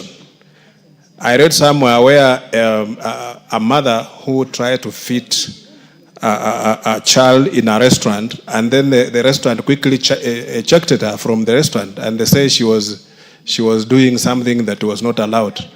Madam Speaker, that should never happen. It is something that should be just a natural thing. It happens. The mother with a child connection should always remain, Madam Speaker, very close. And this bill is going to provide that. The legal framework, Madam Speaker, to make... Honorable Wanyonyi, I'm interrupting you because today we have many guests, many students, and we do not like them to leave before we recognize that they are in the house. Okay. So, honorable members seated in the public gallery this morning, we have students from Nairobi Road Primary School, Nakuru Town, Nakuru County. We can welcome them our usual way, honorable members. Damar Springs School, Kikuyu Constituency, Kiambu County, and Githaji Primary School, Maragua Constituency in Murang'a County. You are welcome to the National Assembly to observe proceedings of the House. You may continue, honorable member for Westlands. Thank you, Madam Speaker. I also will wish to welcome the students to enjoy the proceedings of Parliament and also see that this is a National Assembly. I'm sure many of them at one time, they'll want to come and sit where we are sitting, Madam Speaker. And we want to encourage them, and that being here, it just requires you to take serious your studies and also discipline in everything you do. Madam Speaker, thank you. Breastfeeding, Madam Speaker, according to this bill, is the first health measure that can give to a child at birth. It also enhances mother-infant relationship. That is true, Madam Speaker, because we always know that the relationship between the mother and the child, it starts at birth. It starts... Honorable Tim Wanyonyi, let me interrupt your contribution for a minute to welcome a number of schools on a public visit to the National Assembly. So we have in the Speaker's Gallery this morning, Chemi Yatumaini from Kibra constituency, Nairobi County. And then we have Kwanza girls from Kwanza constituency, Trans Nzoia County. Both schools are welcome to the National Assembly to observe the proceedings. The Honorable Ferdinand Wanyonyi will be permitted to welcome the two institutions and the learners to Parliament. Thank you very much, Mr. Speaker. I want this opportunity on the behalf of this House to welcome... Yes. I don't see them. Are they the Kwanzaa? Oh, yeah. I want to take this opportunity, Mr. Speaker, to welcome the Kwanzaa girls, students from Kwanzaa second school, and to tell them that this is where we make laws. This is where we do the oversighting of all the functions of the government, and this is where we actually do the budgeting, what have you. And therefore, I think I want you to feel free and enjoy your stay here. And I know one of you may one day come to this House as a member of Parliament to continue helping and, of course, making laws for this country. Therefore, enjoy yourself. This is where your member of Parliament sits to make law for you. And therefore, asante sana, kuja, karibu, tuone vile iko. Asante sana. Thank you. Yeah. Mr. Speaker, may I proceed? Problem with the mic? Yeah, Honorable Tim, before you proceed, somebody is saying that Honorable Ferdinand Wanyonyi is out of order. He is certainly not out of order when the name of the school is in Kiswahili. It is Kwanza to mean number one girls in the country in terms of schools. Okay. It's a name. It's Kwanza school, number one school. And the deputy majority leader, who is a Fulbright scholar, will explain that point better. Give the deputy You see, Honorable Speaker, Kwanza in this case, Honorable Speaker, is a noun. Okay, it's not Kiswahili, it's a noun. It could be any language, and that definitely cannot be translated to mean Kwanza as in fast in Kiswahili. It cannot. It is just a noun.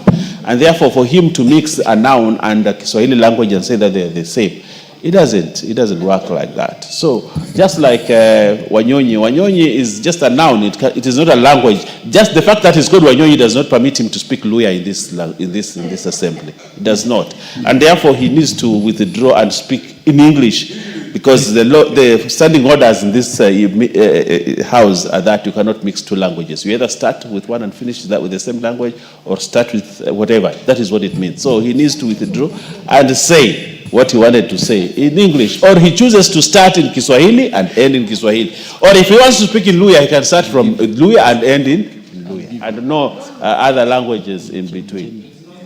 Yes, Honorable Speaker.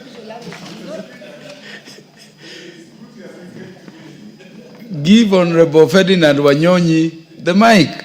No. All I'm saying that I think it's good that he has come up with saying what he's saying, just so that people know that this is a place where we talk either in Kiswahili or English. I never spoke Kiluya. So therefore, I think he doesn't even know what Kiluya is. So he's completely out of order. Yes. For him to have asked me to speak Kiluya. I can't speak Kiluya here. I'm a national member of parliament, therefore, karibu sana. You have to laugh. Yes. I think when they go back home, they know that this has made them laugh a bit. Yes. So thank you so much, Mr. Speaker, for that chance. Welcome to Nairobi and welcome to this August House. Thank you. Yes, Honorable Ferdinand Wanyonyi, because you only spoke about our beautiful girls from Kwanza Girls in Kwanza constituency, yet I'd given you the opportunity to welcome both institutions. It would be remiss if I never gave the Honorable Rero the chance to welcome the students coming from Chemichemi. Chemichemi, it's called Chemichemi? Chemichemi ya Tumaini, beautiful school from Kibra constituency. In 1 minute, Honorable Rero. Thank you, Speaker. You know, Honorable Ferdinand is my friend. And being a nationalist, I thought he was going to welcome all the students from all the constituencies. But you missed the point and concentrated on Kwanza.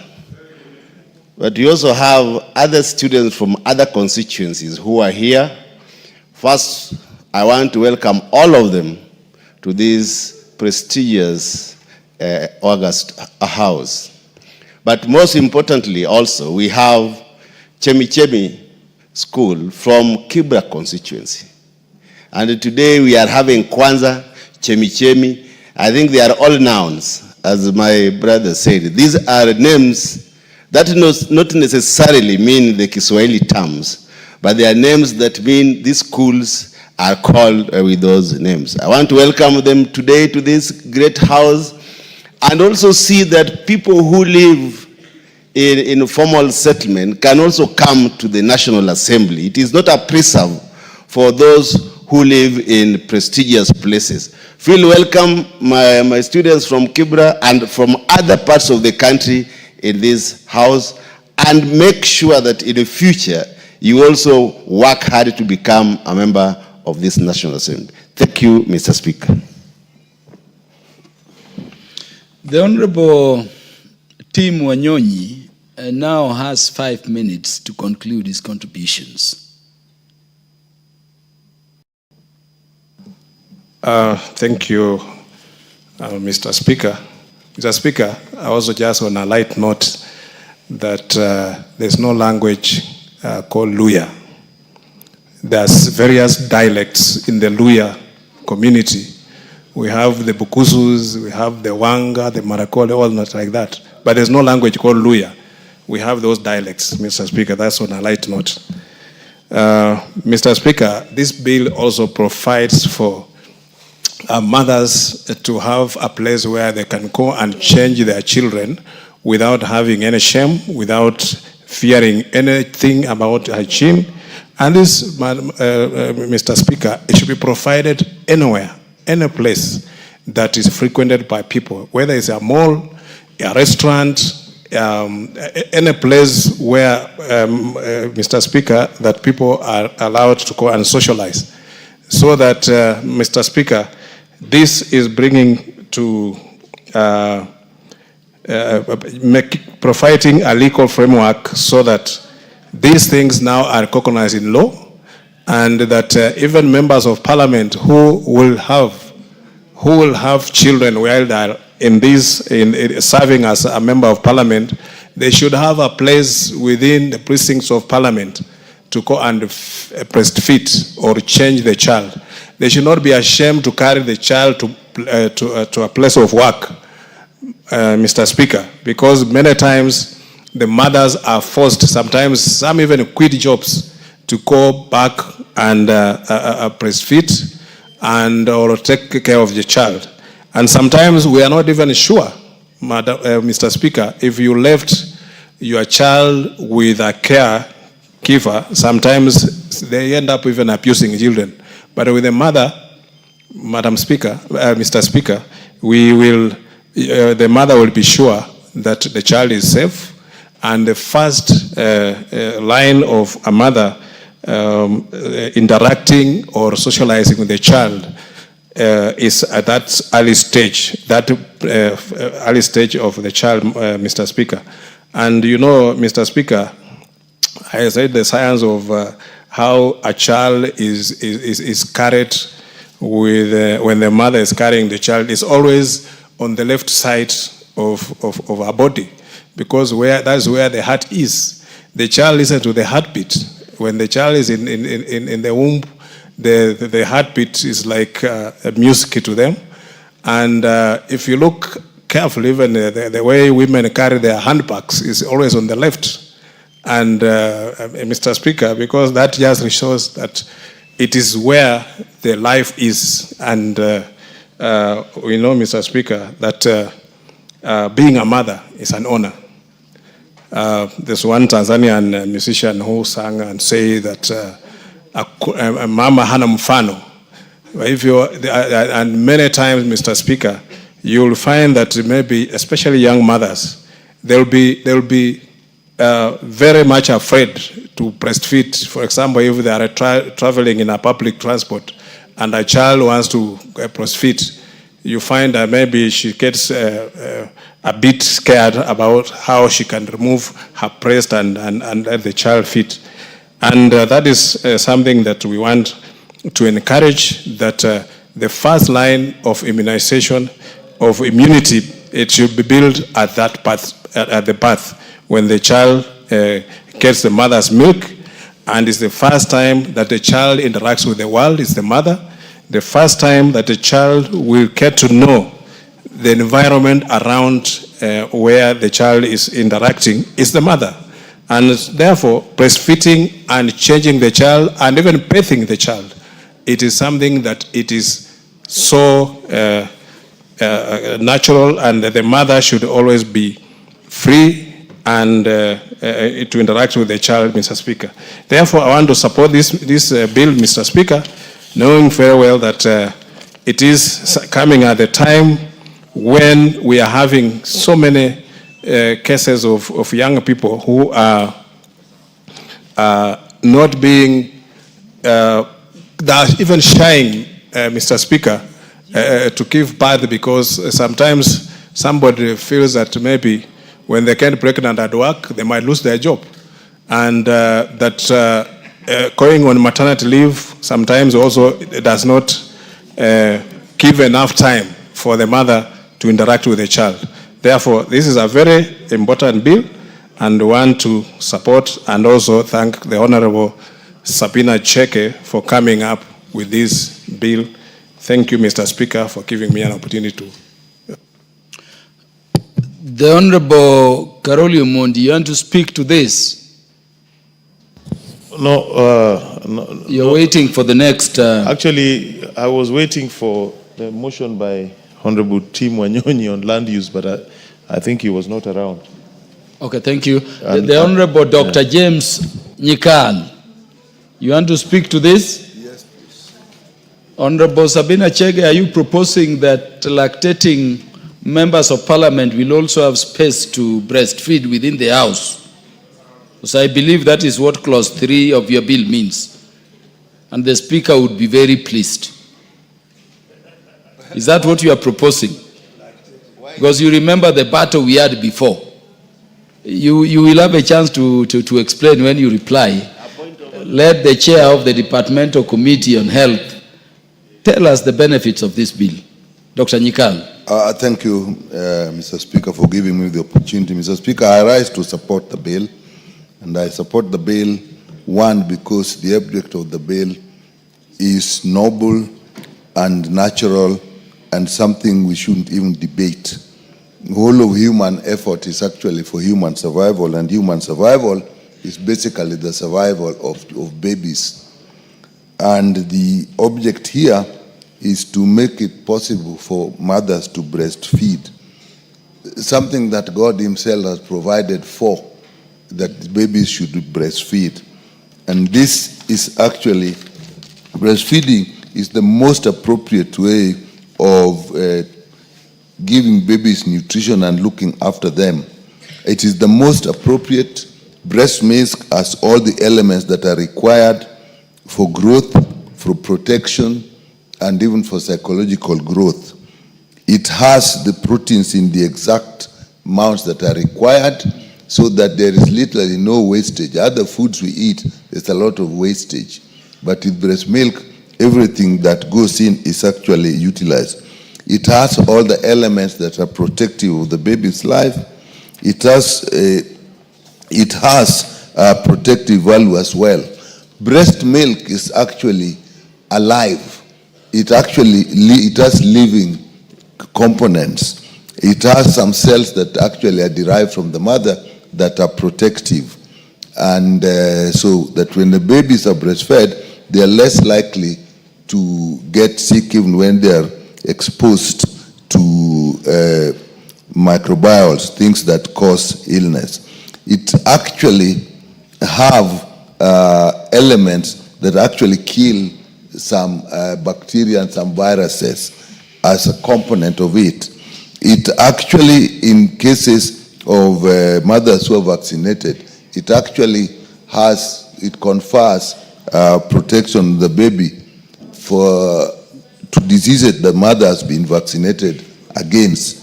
So, Mr. Speaker, that is all the baby needs. In growth and development of the baby, it's still dependent on these nutrients. And it is particularly important in the first 2 years of life, when there is maximum development of the brain in particular. So, Speaker, we may not be aware that after the first 2 years, if you miss out on the appropriate nutrients that are required for development of the nervous system, particularly the brain, even afterwards, if you provide those, it does not help. So it is an opportunity that we do not want to miss. And actually, within the first 5 years, the actual growth of the baby, of the brain, literally stops. The Speaker, if you were to look at the head of a baby compared to the rest of the body, the ratio is very big. But as you get older, the ratio gets smaller because the brain doesn't grow in the same proportion. So, Mr. Speaker, this is the survival of babies, the development of babies, the emotional and even psychological growth. And Mr. Speaker, the emotional development is not just from the milk, it is the interaction between the mother and the baby. That is actually important for the baby's emotional and psychological growth. So, Mr. Speaker, we need to support this as a society, and therefore this bill supports this process. And all these advantages that I've talked about, Mr. Speaker, will be denied to a mother and the baby if the mother is working. And Mr. Speaker, it is not only a disadvantage, but I also think it is a discrimination, because for mothers to do what is most natural, is the most natural job that God gave them, and to deny them that is actually a crime. So working mothers who are not able to breastfeed their babies are actually being discriminated against. And Mr. Speaker, the ladies in the house will tell you that if you ask them to choose between the survival of their baby and even their jobs, many of them will leave the jobs if they had some other means of livelihood. So in these days, when actually mothers work to support their families and that child and other children, it is actually double loss, because she does not, if she's not working, then she misses the income. If she's working, then now she has to lose the opportunity for which she's working. I had a mother tell me that if I cannot take care of my baby because I'm working, then I could as well leave the job. But now they have to do because they need the income. Therefore, Mr. Speaker, this bill provides for that. I'm happy that, Mr. Speaker, it provides for the infrastructure that is required. I've looked at the equipment that is actually listed in the bill. I like that because it's not just providing space and empty space, but actually looking at what will make it possible for a mother to breastfeed in the most hygienic way, including even availability of water, clean running water in the place. So, Mr. Speaker, this bill does that, and it recognizes another fact, that sometimes, even if the space is available, the mother may not have the time, but in that case, she can express the milk, keep it, and this bill provides even the equipment that will actually ensure that the milk is properly kept. So a lot of mothers do actually express milk and keep it, and it can be used later. Honorable Sabina Chege said she was expressing milk. I'm not sure where she was keeping it, but I've been in a position where sometimes even the fathers are sent to take the milk that has been expressed to the baby if they cannot be with the baby. So it's a family issue. So this bill actually does provide for that. It also provides for flexibility in time. You only don't need to give to provide the space and provide the equipment, but you also need to provide the time for the mother, so that the bill will place it upon the employers to make sure that the working hours for mothers is flexible. And Mr. Speaker, we don't realize children are really not for parents. Children are for the society. Mr. Speaker, what proportion of your income now goes to your mother or anybody here? Most of the work you do is actually for the society.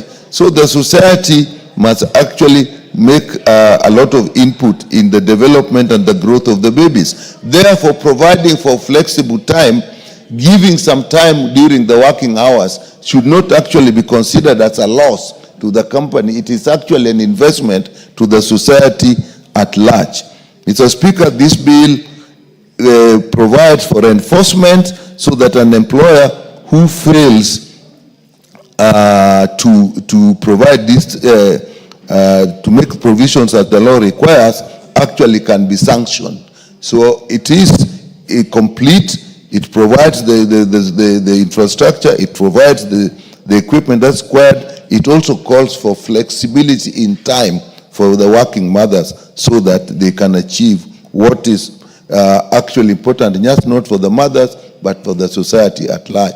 With that, Mr. Speaker, I support the bill.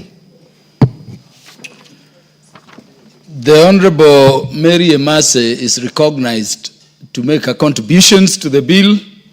But before that, let me welcome to the National Assembly students and pupils from Kiamani Primary School, from Kitui West constituency, the great Kitui County, which will be hosting our Mashujaa Day this year. You're welcome to the National Assembly to observe the proceedings of this House that engages in legislation, representation, and oversight on behalf of the Kenyan people. Honorable Emase. Thank you, Honorable Speaker, for the opportunity. But Honorable Speaker, before I speak, I think you need to remind members on how we should welcome guests to this House.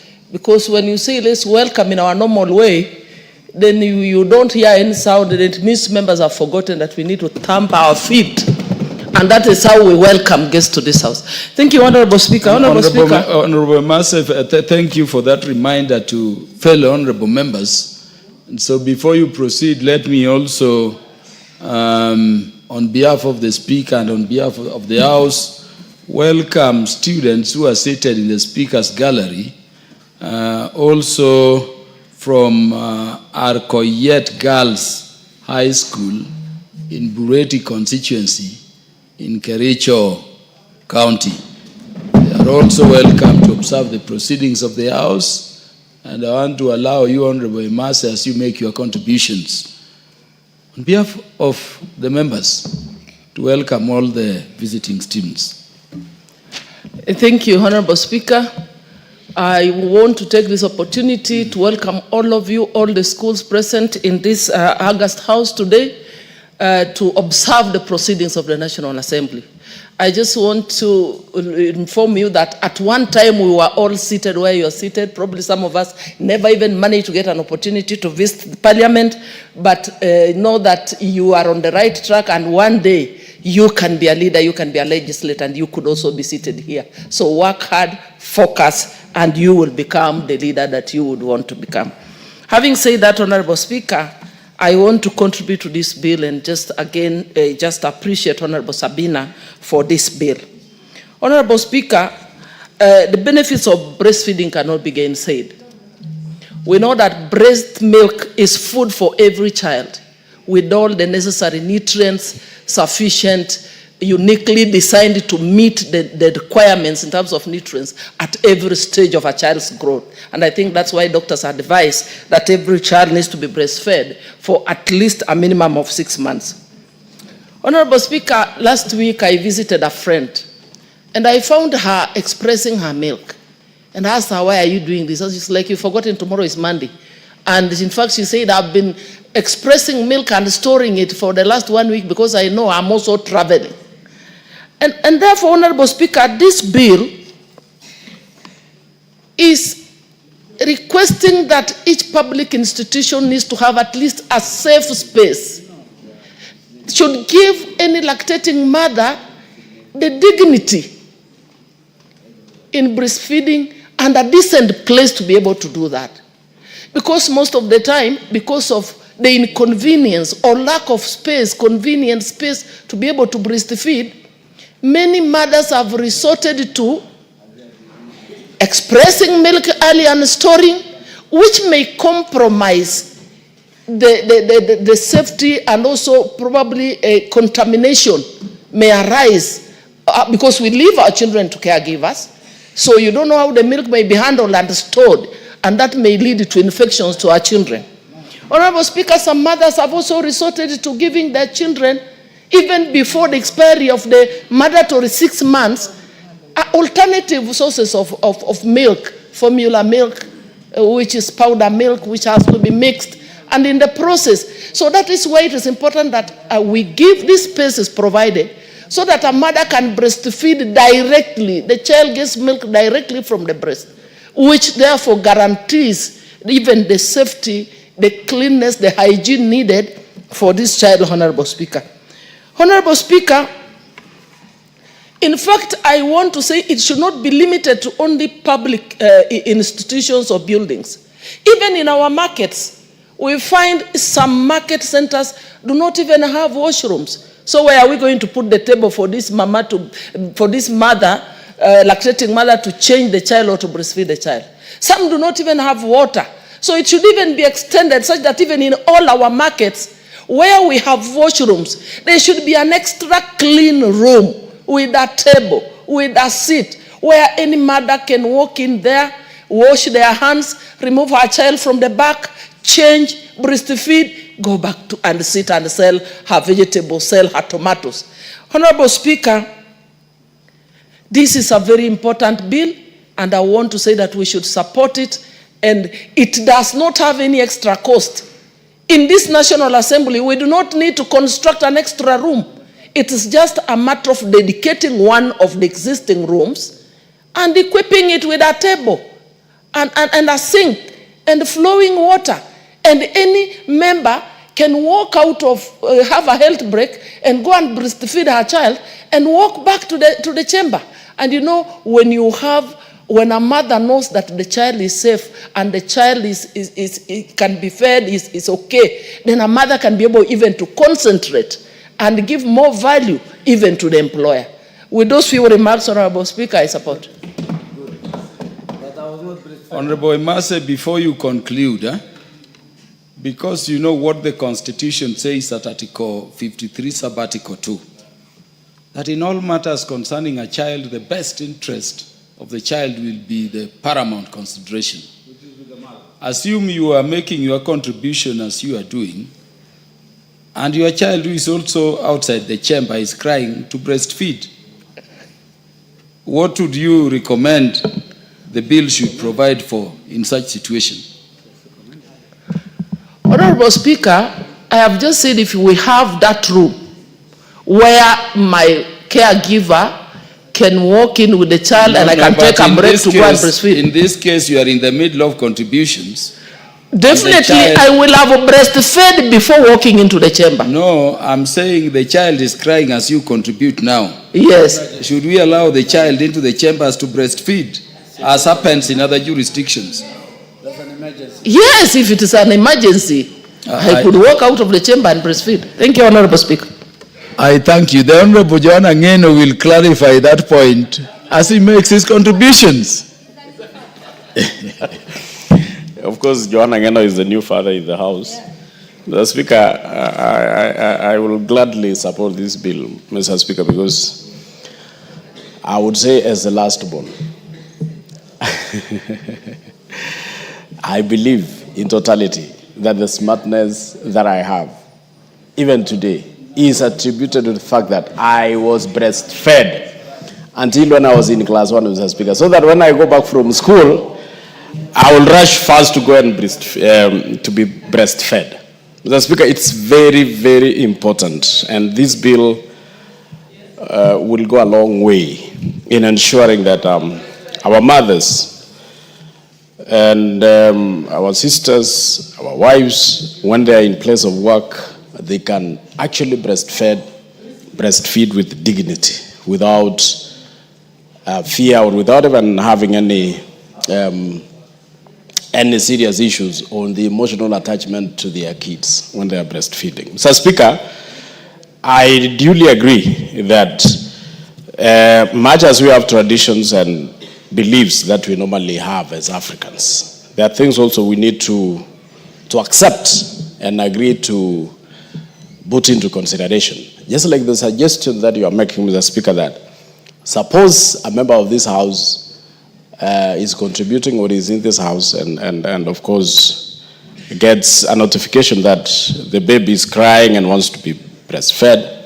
Mr. Speaker, the prerogative of the Speaker would be to allow that member to rush to a nearby room. And of course we need to have at least a room among these offices we have here, Mr. Speaker. We have the office of the majority leader, the majority whip, and all. So we need to have also another room among those offices that will be especially left for the, even behind the speakers. Mr. Speaker, we normally have some private rooms here.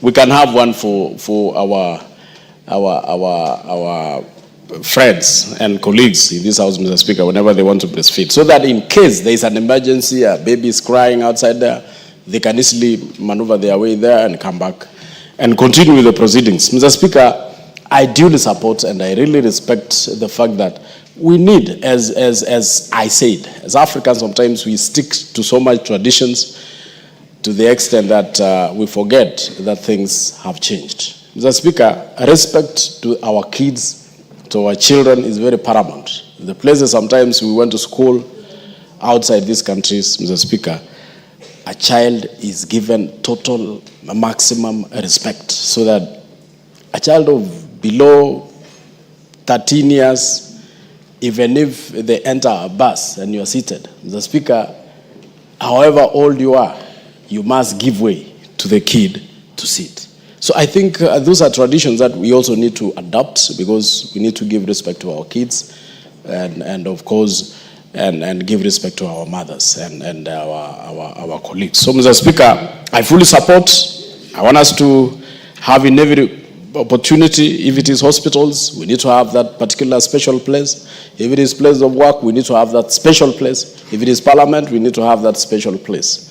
If it is anywhere, just like we are making every building, every place of work accessible by the people living with disabilities, we must also make it accessible to women or our mothers who are breastfeeding, to make it easier for them to access those particular places. And remember, Mr. Speaker, if it is in your place of work, if it is in places of work, mothers who would want to be accompanied by their kids, I mean their babies, to those places of work, must have a place where even it will accommodate also those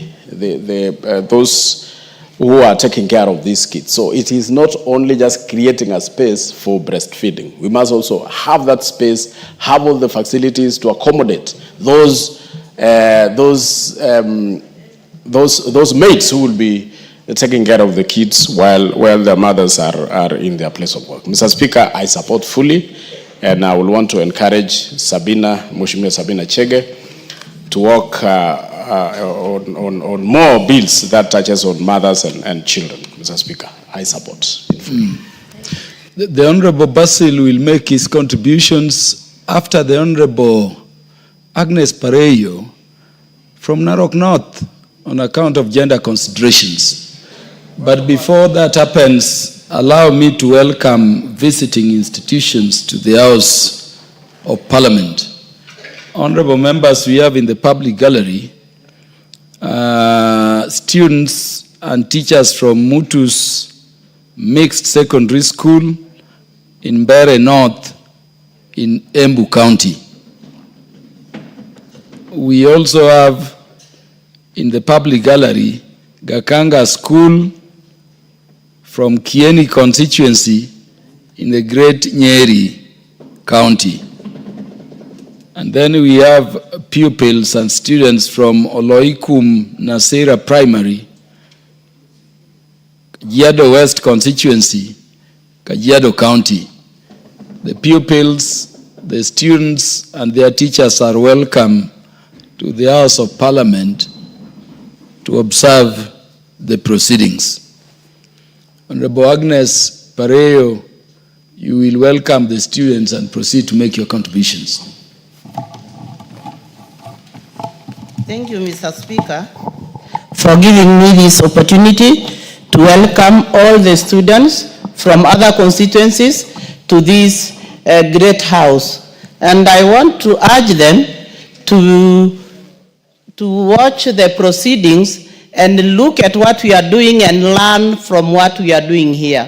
And I also want to encourage them to go on with their studies and put more efforts, because they are going to be tomorrow's leaders, and they will also be here. And thank you for giving me that opportunity.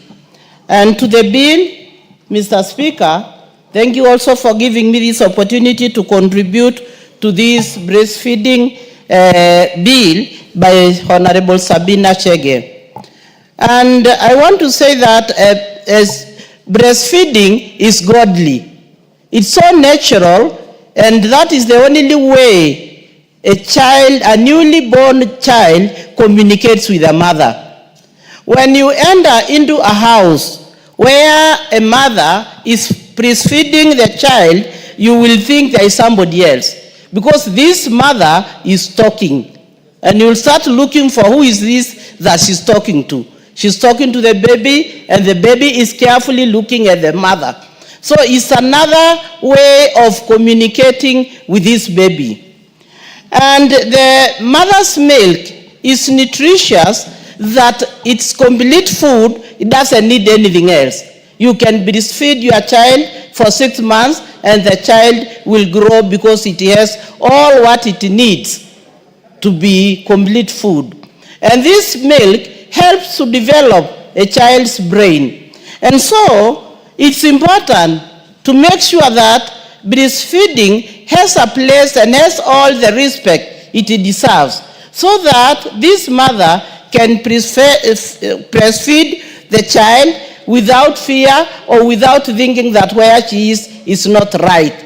So we need to create a space and also give them time, because a mother also thinks about the child, because there is that connection between the child and the mother. So the mother needs time. Though I'm hearing other new terminologies of expressing milk in my community, we don't know that, but I think soon we'll also learn to do that. Because ours, we just think it is direct from the mother to the child. And so this mother needs time, because some women leave their jobs because she needs time with the child. And to give these mothers time, or to give them a priority to work, we need to create a conducive place for these mothers.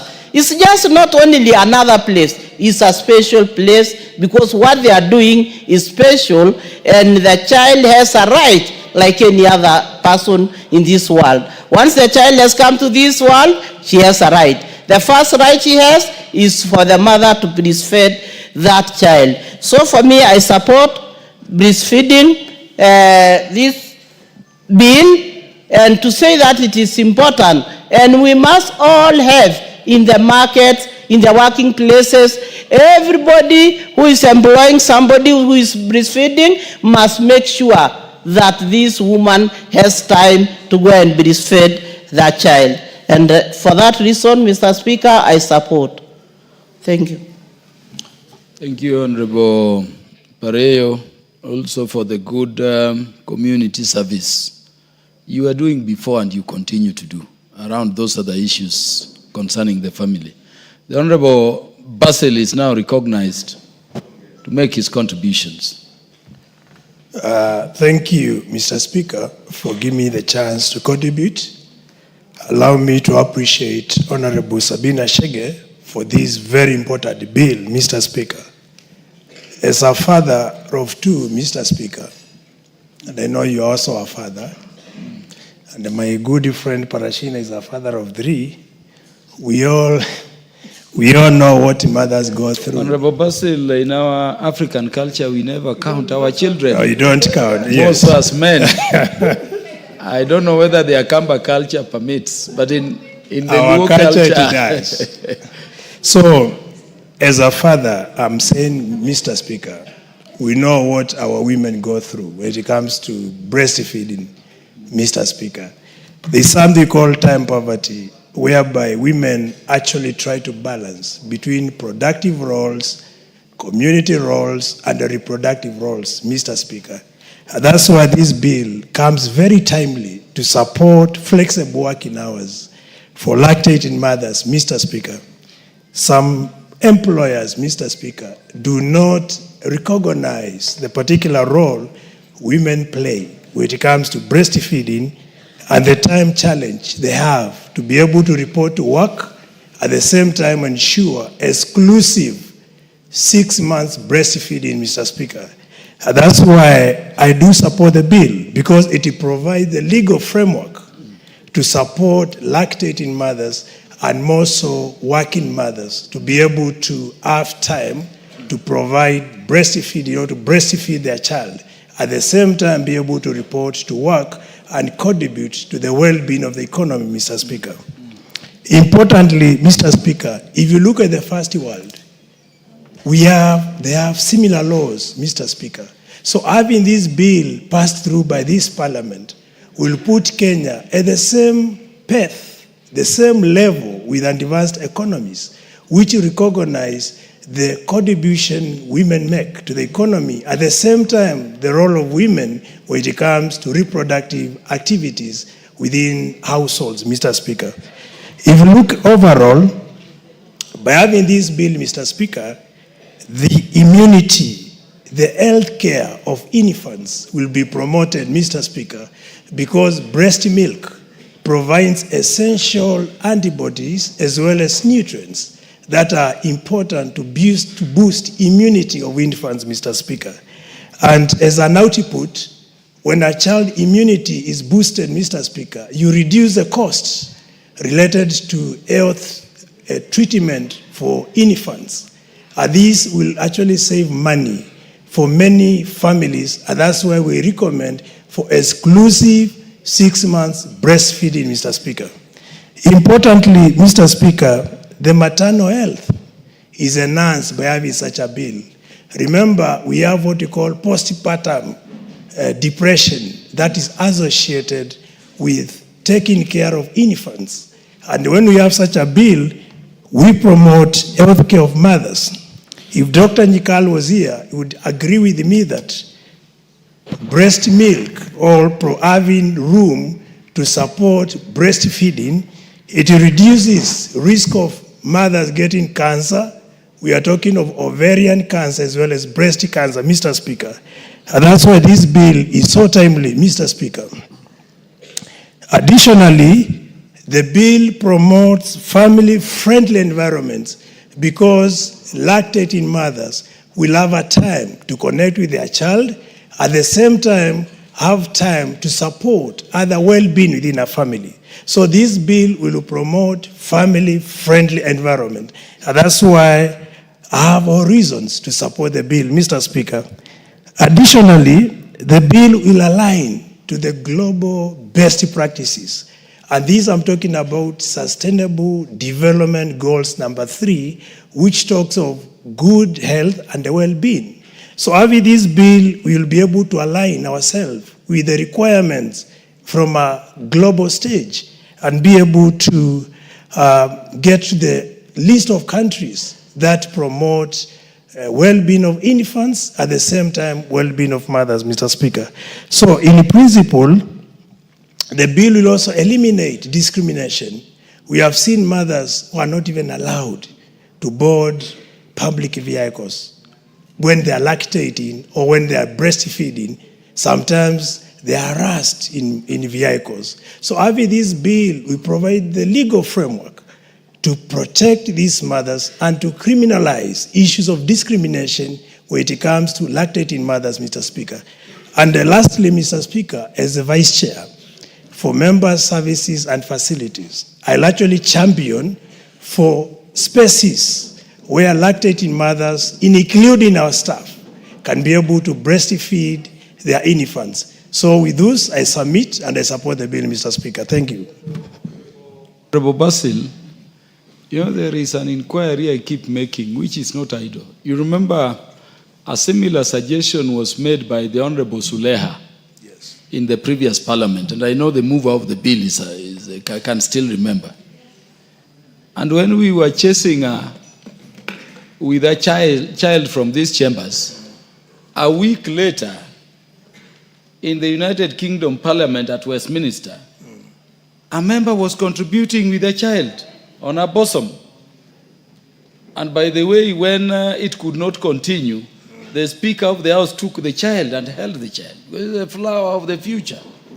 And so is the case in the United States, so is the case in Scandinavian countries. Yes. Why does it, are you people suggesting, as honorable members, that we will allow lactating, mothers to breastfeed at places of work, but somewhere behind their actual place of work? This is very far. You go to somewhere, I don't know where it is now. Why can't we allow Honorable Sabina, if God were to use her to give another Kenyan child, to breastfeed as she contributes? Well, the best interest of the child. Go to Hungary, that is how they do it. Why are we shying? What is this tradition that makes you think in the context of breastfeeding the breast is anything other than food for the child. The Honorable Dorothy Kiara, make your contributions. Honorable Speaker, as I support this motion and make my contribution, I want to say we are lobbying for safe, secure breastfeeding stations. And in an open place, it's not one of them. Honorable Speaker, allow me to start by saying the journey and terrain of working women has not been easy. Honorable Speaker, I want to say this as I thank Madam Sabina Chege for coming up with this bill number 8 of 2024, because, Honorable Speaker, I have been here for a longer time in this world. Honorable Speaker, working women have had it all. There is a time that working women were not allowed. Once you are employed, you get expectant, you get pregnant, you lose your job. Honorable Speaker, from there, it went further that women were allowed to give birth, but there was no maternity leave. What they used to do, like in the teaching profession where I have been all my life, they would get a monitor to replace them during that time when they want to stay home. And it was barely 1 month, because I don't know for how long you can stay without a salary. Honorable Speaker, we moved from there and we started robbing for maternity leave. And Honorable Speaker, I don't want to go into details to that. We secured maternity leave for our workers. And today, Honorable Speaker, I want to take exception in the teaching fraternity under the reign of Dr. Nancy Macharia, where the women teachers were able to garner 4 months maternity leave. That is 120 days. That is the long they stay with their babies at home. And on top of that, we too went ahead and lobbied for the men. If you give birth, a man can be able to get paternity leave for 2 weeks. Because, Honorable Speaker, the emotional attachment of a newborn baby to both the mother and the father is equally very critical. Honorable Speaker, today we are looking at a bill that we are all supporting, and I have gotten word that it is not the first time that this bill is coming before this House. And Honorable Speaker, today it is my prayer that we are not going to bring this bill and somewhere along the way we just keep it in the shelves and it disappears in the periphery. I want to trust that today it will be the turning point that we will be able to actualize this bill once it becomes law. But before then, Honorable Speaker, a lot has been said by my previous speakers. We know the World Health Organization's recommendation is that every newborn child must be breastfed for 6 months exclusively, without a break, and without taking any other food, because breast milk has been found to have all the nutrients that will support the physical, mental, emotional growth of a child. And it is normally said that those children who breastfeed exclusively very well, even they live long, even at old age. Even the old age diseases that come along, maybe bones and other issues, they arise because somewhere along the way, this child was not fed well exclusively for the 6 months. Honorable Speaker, we are saying this, and it's very unfortunate that some of the children don't make it because mothers, unfortunately, some find themselves not there to breastfeed the children. As we go giving birth, we lose mothers. It is not a secret. And we are not saying those children don't grow.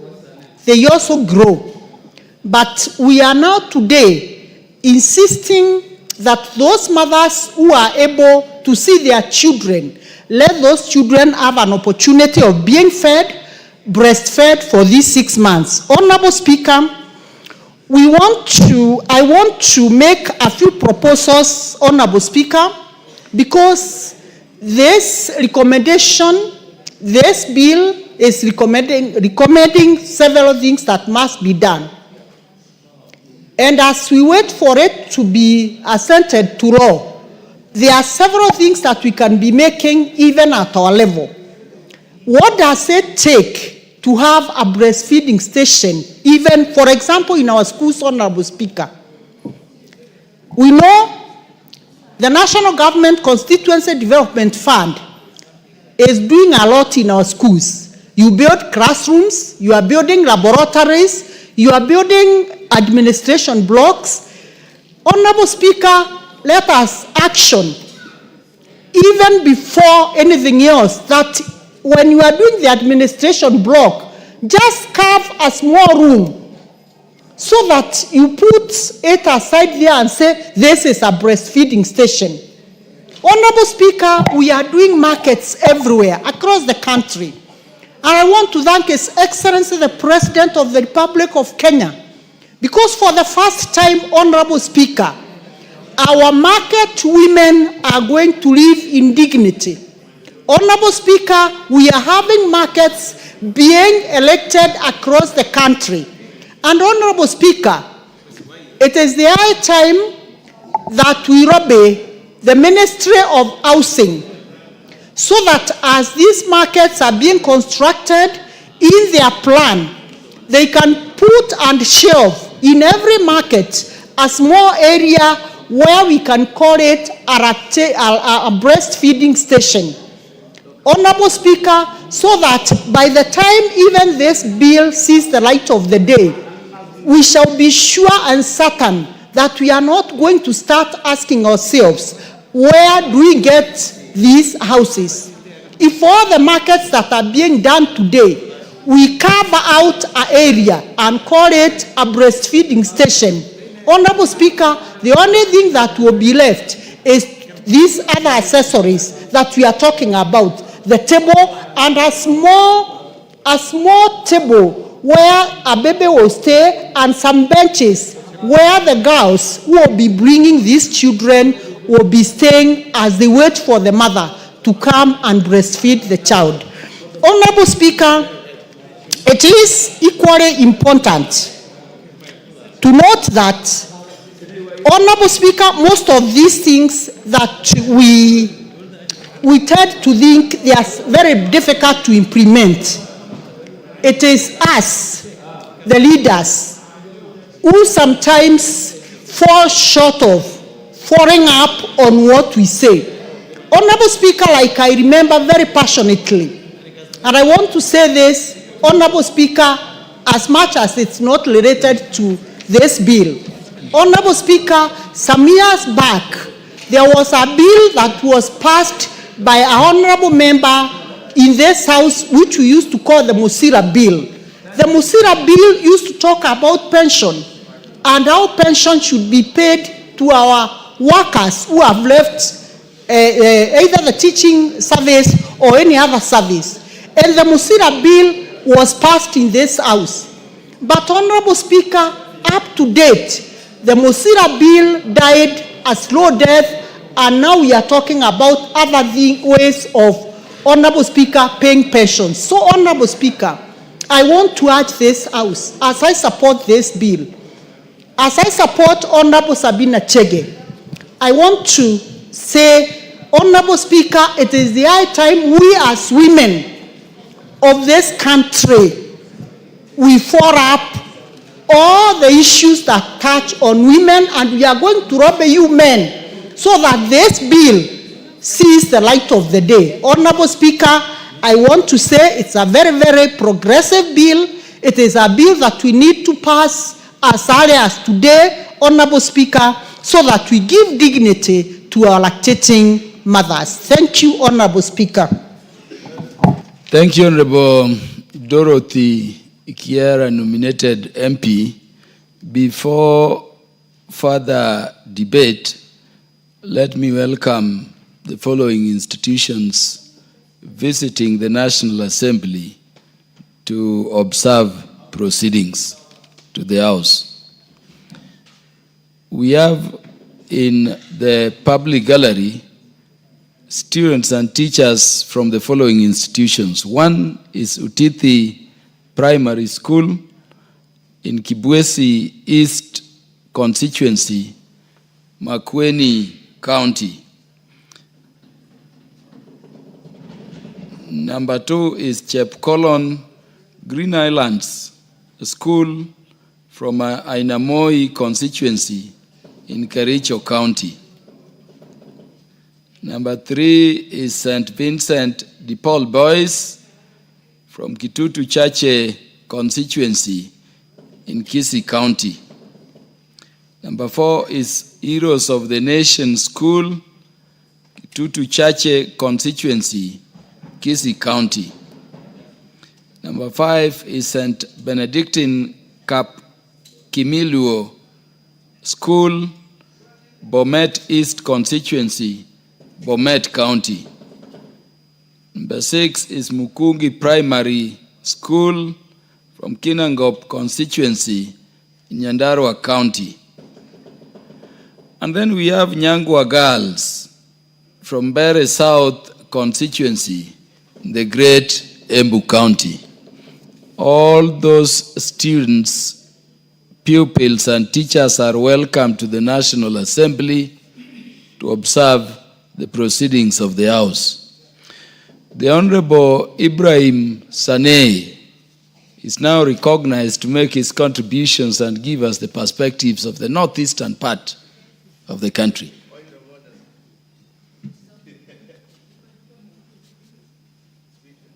There can be no point of order. The Speaker has only recognized Honorable Sanei. Pardon? What is out of order, Honorable Orero?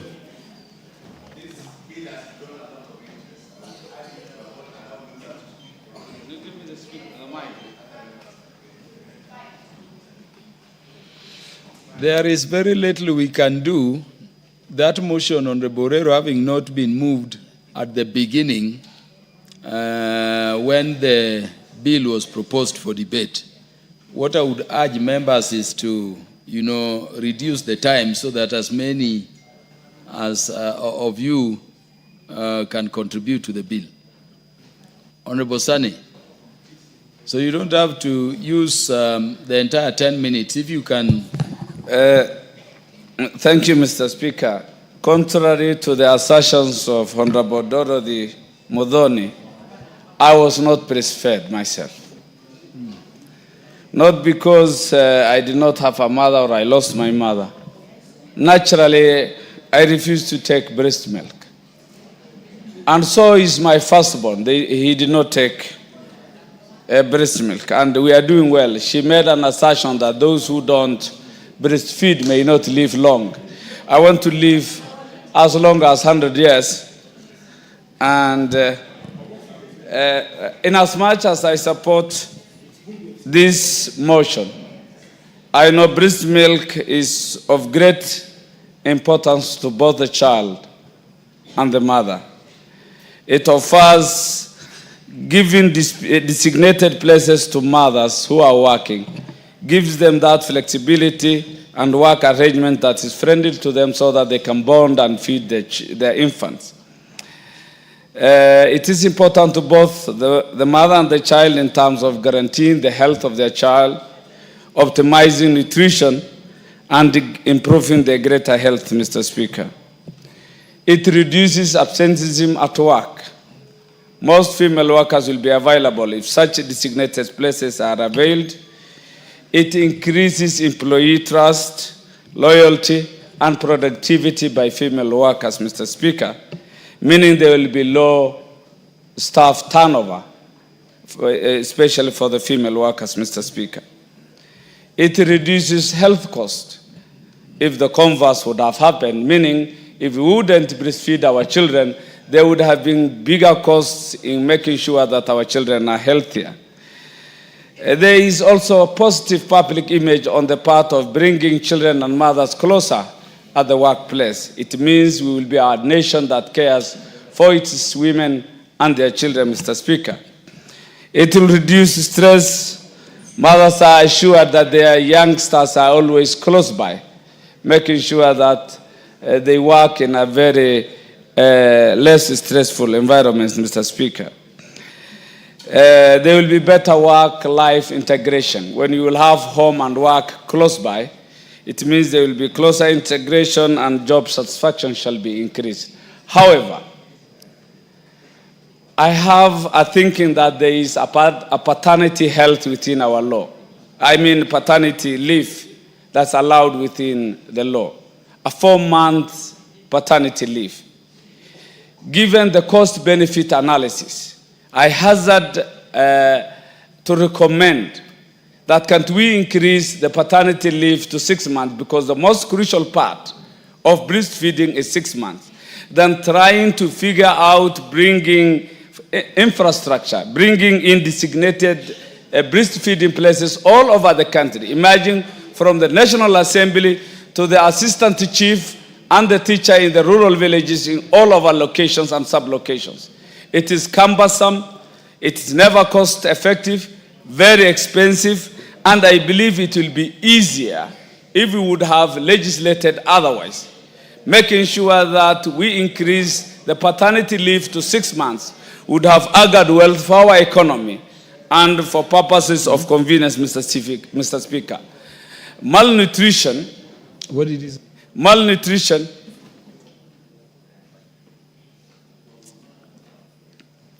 my fear, Mr. Speaker, my fear, in as much as I positively support this motion, Mr. Speaker, you may not be listening. Mr. Speaker, I wish to have your ear.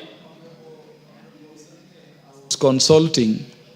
Yeah, thank you. On what you mentioned, did you say 6 months paternity, or you meant 6 months maternity leave, maternity leave, or you meant both?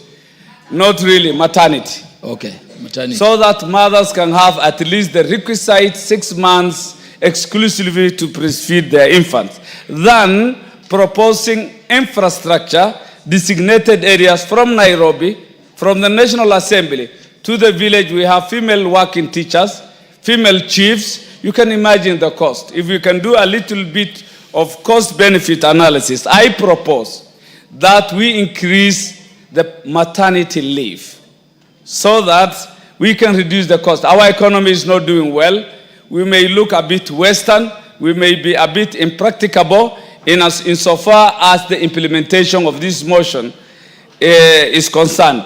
I further believe if this goes through, in as much as I support breastfeeding, Mr. Speaker, the next step will be bringing in nurses into the same designated places. So you can imagine, if we are to think forward progressively, we will ask for more, and we need them. And this brings the question, where is malnutrition pronounced in this country, Mr. Speaker? Is it in the National Assembly? Is it in Nairobi urban centers? Malnutrition is in the ASALs, where breastfeeding would have been crucial. We should think at least novel, so that whatever we legislate has some sense, some practicability, some touch, so that without much ado, I support, but with major variations. Thank you. The Honorable Naisula Lesuda will have the mic before the Honorable Charles Ngosia because of the subject matter and on gender considerations.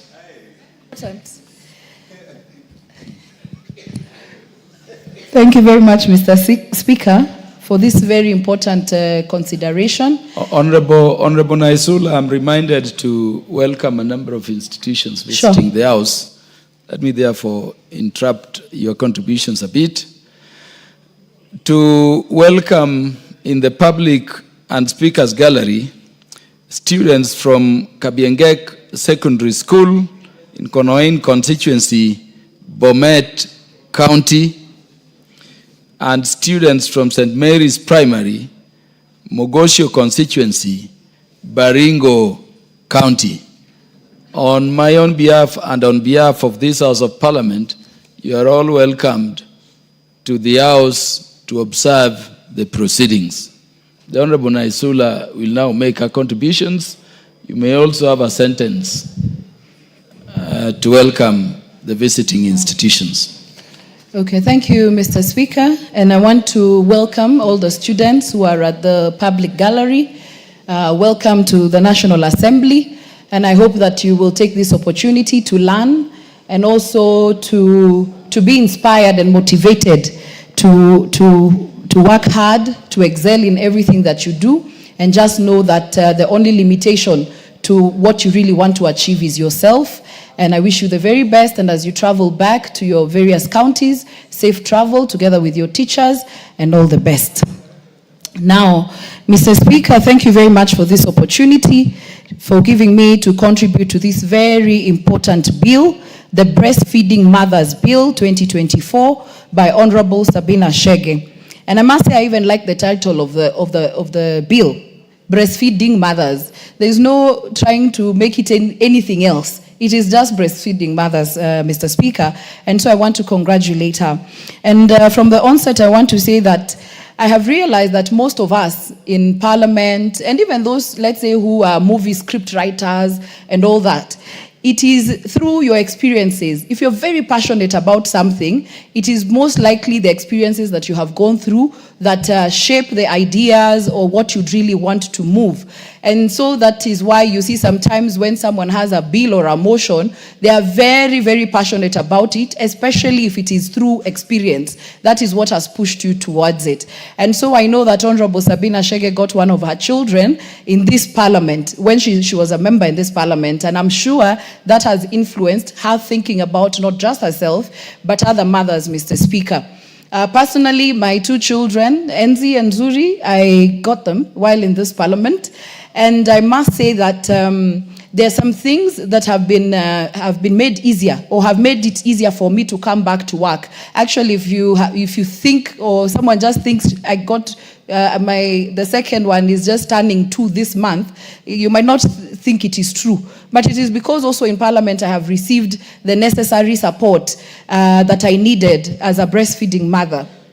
Mr. Speaker, I know that as a parliament we have come from far, and I'm just sharing these experiences so that even as we think about other areas, even as parliament we have come from very, very far, Mr. Speaker. Honorable Sarah Korere also got a child in this parliament, and she used to sneak in. The baby used to be brought to parliament, Mr. Speaker, because we had nowhere for her to breastfeed her child. And so the baby used to be brought to parliament, and she used to go to the car park to breastfeed in the car. And you know, it's a whole army thing, you know, it's a whole business to breastfeed. It's not as easy as you just think, that is just give the baby the breast and that's it. It's a whole, you need to cover the baby, to do a lot of things. And so you can imagine in the car and how squeezed it is, and you have to chase the driver away and the bodyguard and park, I don't know, facing where, so that the tint is enough. I mean, it was really uncomfortable for her. I know of mothers in other institutions where they have to do it in the toilet, because that is the only place. I mean, where else in the office can you breastfeed? They go to the toilet or the kitchen. If there's a kitchenette in the workplace, they go and breastfeed there. And thank you for the look on your face. That is what is happening in the workplaces, Mr. Speaker, of our mothers who have children at work. And the other thing is that, so for many of us, after the 3rd month, we come back to work. And so what do? We have to pump breast milk and leave at home and put in a freezer. And actually breast milk can stay in a freezer for over a year, and it's going to be okay. And so you're in the middle of breastfeeding and pumping and all that, Mr. Speaker. And so you can imagine a mother who has to pump the milk so that she goes with the milk back home, and she's pumping in a toilet or in a kitchenette at workplace, Mr. Speaker. So we're even risking the health of that child and also even of the mother, because their immunity is not yet fully in place, Mr. Speaker. And so this bill, I had Honorable from Mandera, not Mandera, but from Wajir, Sane, saying that this is going to be costly. there is nothing costly about dedicating one room in your workplace to be a place where mothers can breastfeed or comfortably pump milk. When you look at the cost net, finally, where you have a happy mother, she's happy at work, she will deliver more. If you look at the cost benefit, if the child maybe is brought to work and she can be able to breastfeed, we'll also have a healthy nation, because the child will be able to be breastfed and also ensure that the child is happy. And so I don't know why when we think about social issues, we quickly think about the cost and the expenses, while not thinking the net benefit of it finally for those mothers and children, Mr. Speaker. So Parliament did a good thing. We now have a place where you can breastfeed your child. Also, in the new building, I think there's a creche. Initially, the men informally used to tell us, the women, please stop bringing a creche to Parliament, because our wives will be telling us to come with the children as they also do other errands. And the men don't want to come with their children to Parliament. They want to be able to pass by somewhere else later and not have to drop the children at home. But having said that, the Parliamentary Service Commission ensured that now we have a creche. And I must say, I visited Safaricom creche. You know, where now you come, a creche is different from the breastfeeding room. I know why you're laughing. I don't know whether you are one of the men who did not want us to have a creche. And just so that if your wives are watching at home, we now have a creche. Your husbands can come with their children to Parliament. Yes, Speaker. Your Speaker is the greatest advocate for breastfeeding. In fact, if you remember the last Parliament when Honorable Sulea was at the forefront in moving it, and remember that day she sneaked the house up to somewhere there, and the sergeants were chasing away with the child. It was your Speaker who stood between the sergeants, the house rules, and her, to say that the child must breastfeed. So don't worry about the spouse of the Speaker. The spouse of the Speaker knows where the Speaker stands. So anyway, thank you, Speaker. And I must say, I was going to talk about it. Honorable Zuleha made a strong point, and I remember some people saying, this one is just struggling with postpartum, and that is why she's bringing her child and drama here. No, but she wanted to communicate to us, and not just to us as Parliament, but to the rest of the country, and I think she made her point, and we commend her for that, Mr. Speaker. And so Parliament now has a creche. There is also a good thing that Parliament has done, and it was introduced by Honorable Martha. Wangari also had a child, while in children, actually, she's had 2 children in Parliament. And so Honorable Martha pushed that for 1 year, as members of Parliament, women who get their children while in Parliament, they are allowed to travel locally when we have assignments with a nanny and one child, and the nanny and a child, because it is unfair that the rest of the members continue with their work, but just because you have a child, because it's not a sickness, it's not an ailment, it's just natural. I mean, it's the most beautiful thing to bring a child to this world. And so Parliament has done very well that they've supported us. I've not been able to miss a lot of my work, committee work, when we have to go out in the field. I have been able to work with my nanny and also the child. And also it's just a beautiful experience that you work during the day. I can sneak in and go and be with the child and bond with the baby, Mr. Speaker.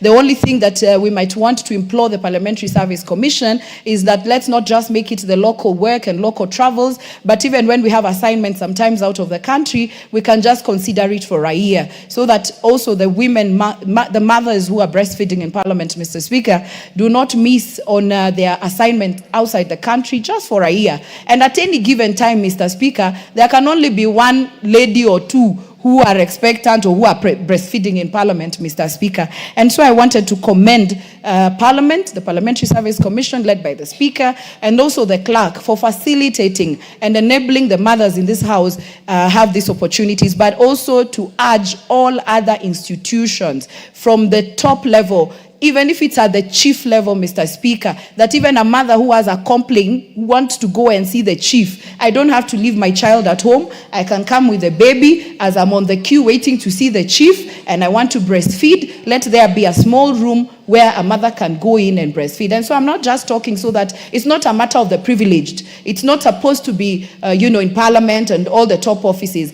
It should be to the lowest office, Mr. Speaker, that we see it. I see some churches, they do very well. If you go to Nairobi, I think If you go to NPC and others, even in church, there is a place where it's soundproof. They allow the children, so that even as the children cry, you don't miss the service and you can breastfeed comfortably in that room. And so I think that is something that should happen across board and across all aspects and all areas. So thank you very much, Mr. Speaker. I support and commend Honorable Sabina for this very important bill.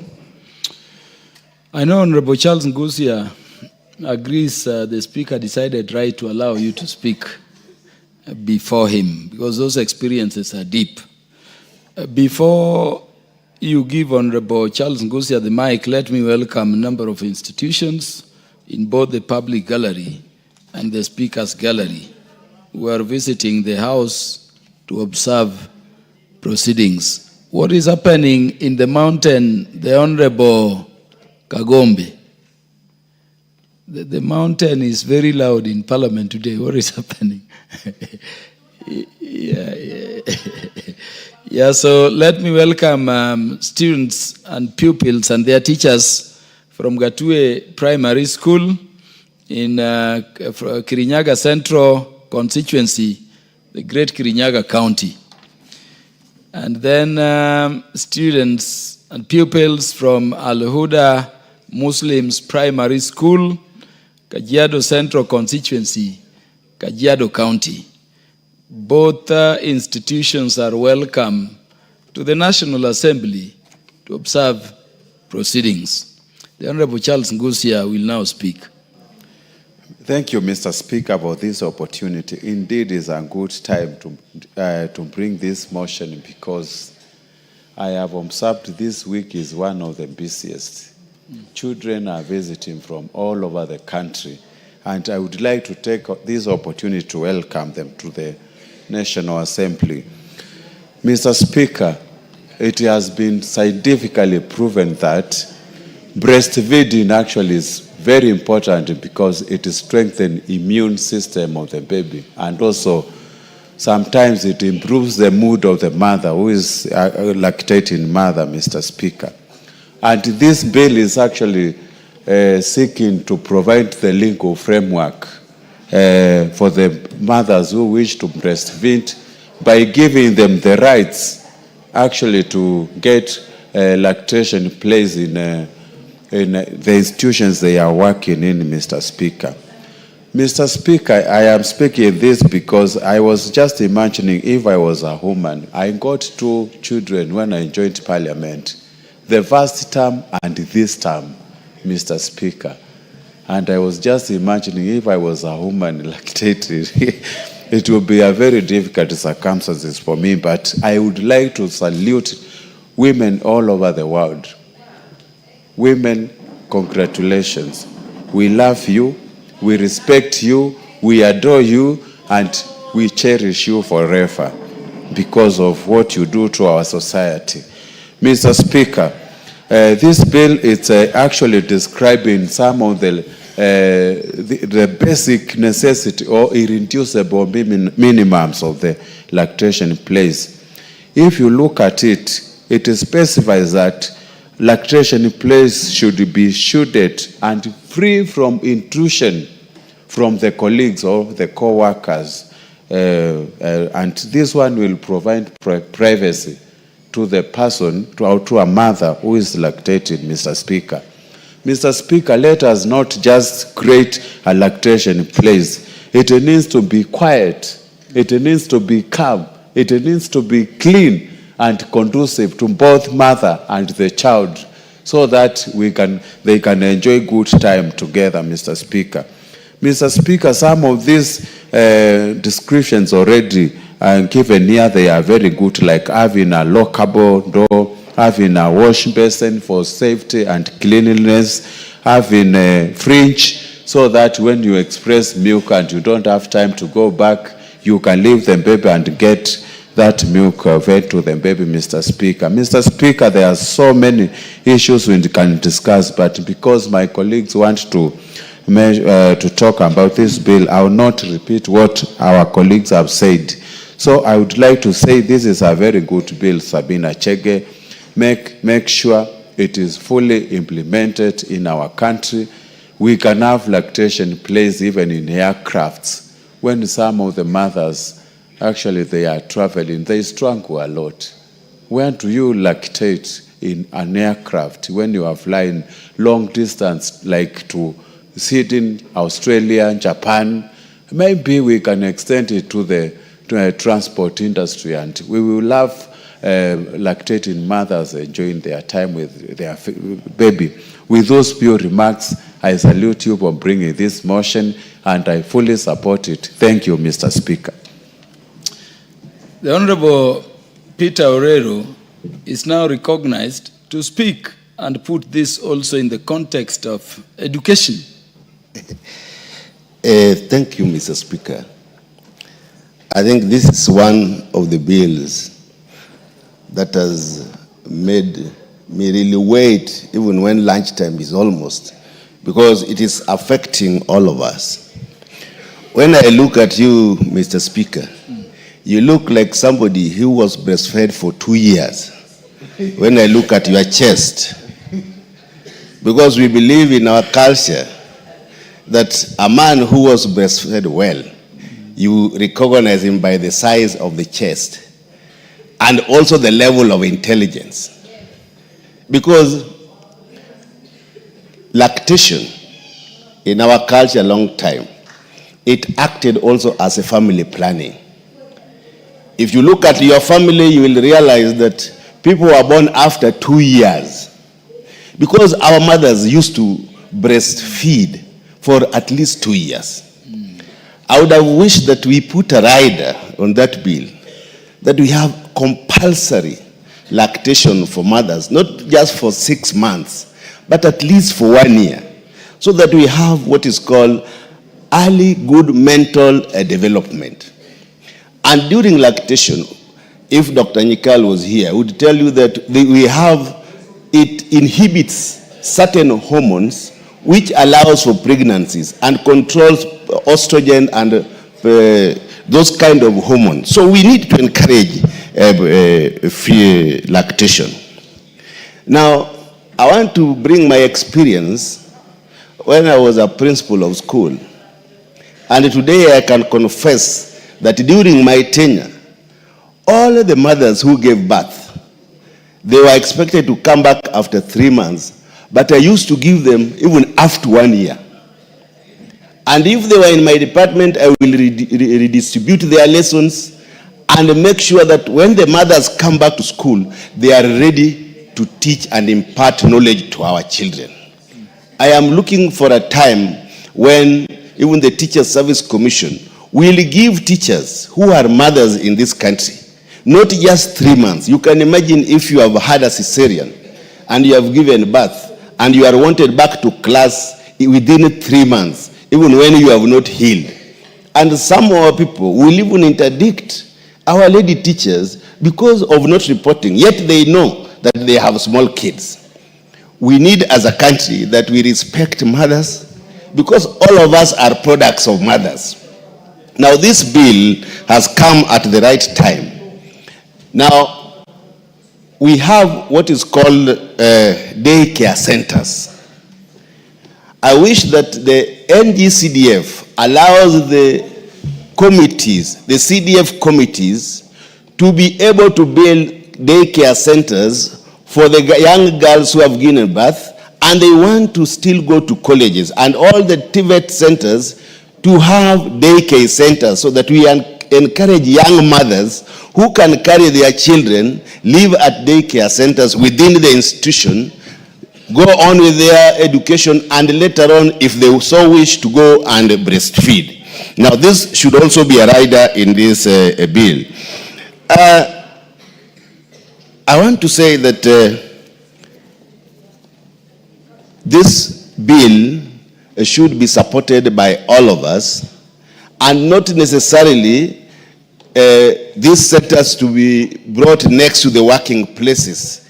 I support that the mothers should be allowed to breastfeed even within the chambers, just like other countries allow, so that our mothers also who are legislators are respected and are allowed to do breastfeeding where they work. And because of time, I want to thank you, Mr. Speaker, for allowing me to contribute to this very important motion.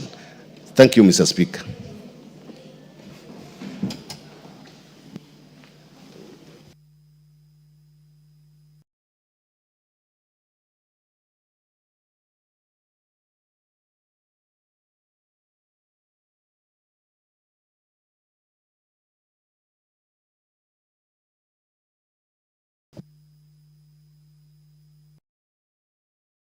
For the convenience of the House will now adjourn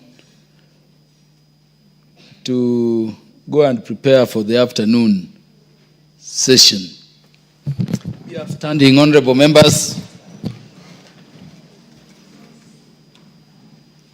Honorable members, the time being 1:59 p.m., this House stands. Thank you. Honorable members, the time being 12:59 p.m., this House stands adjourned until today, Wednesday, the 30th day of July 2025 at 2:30 p.m.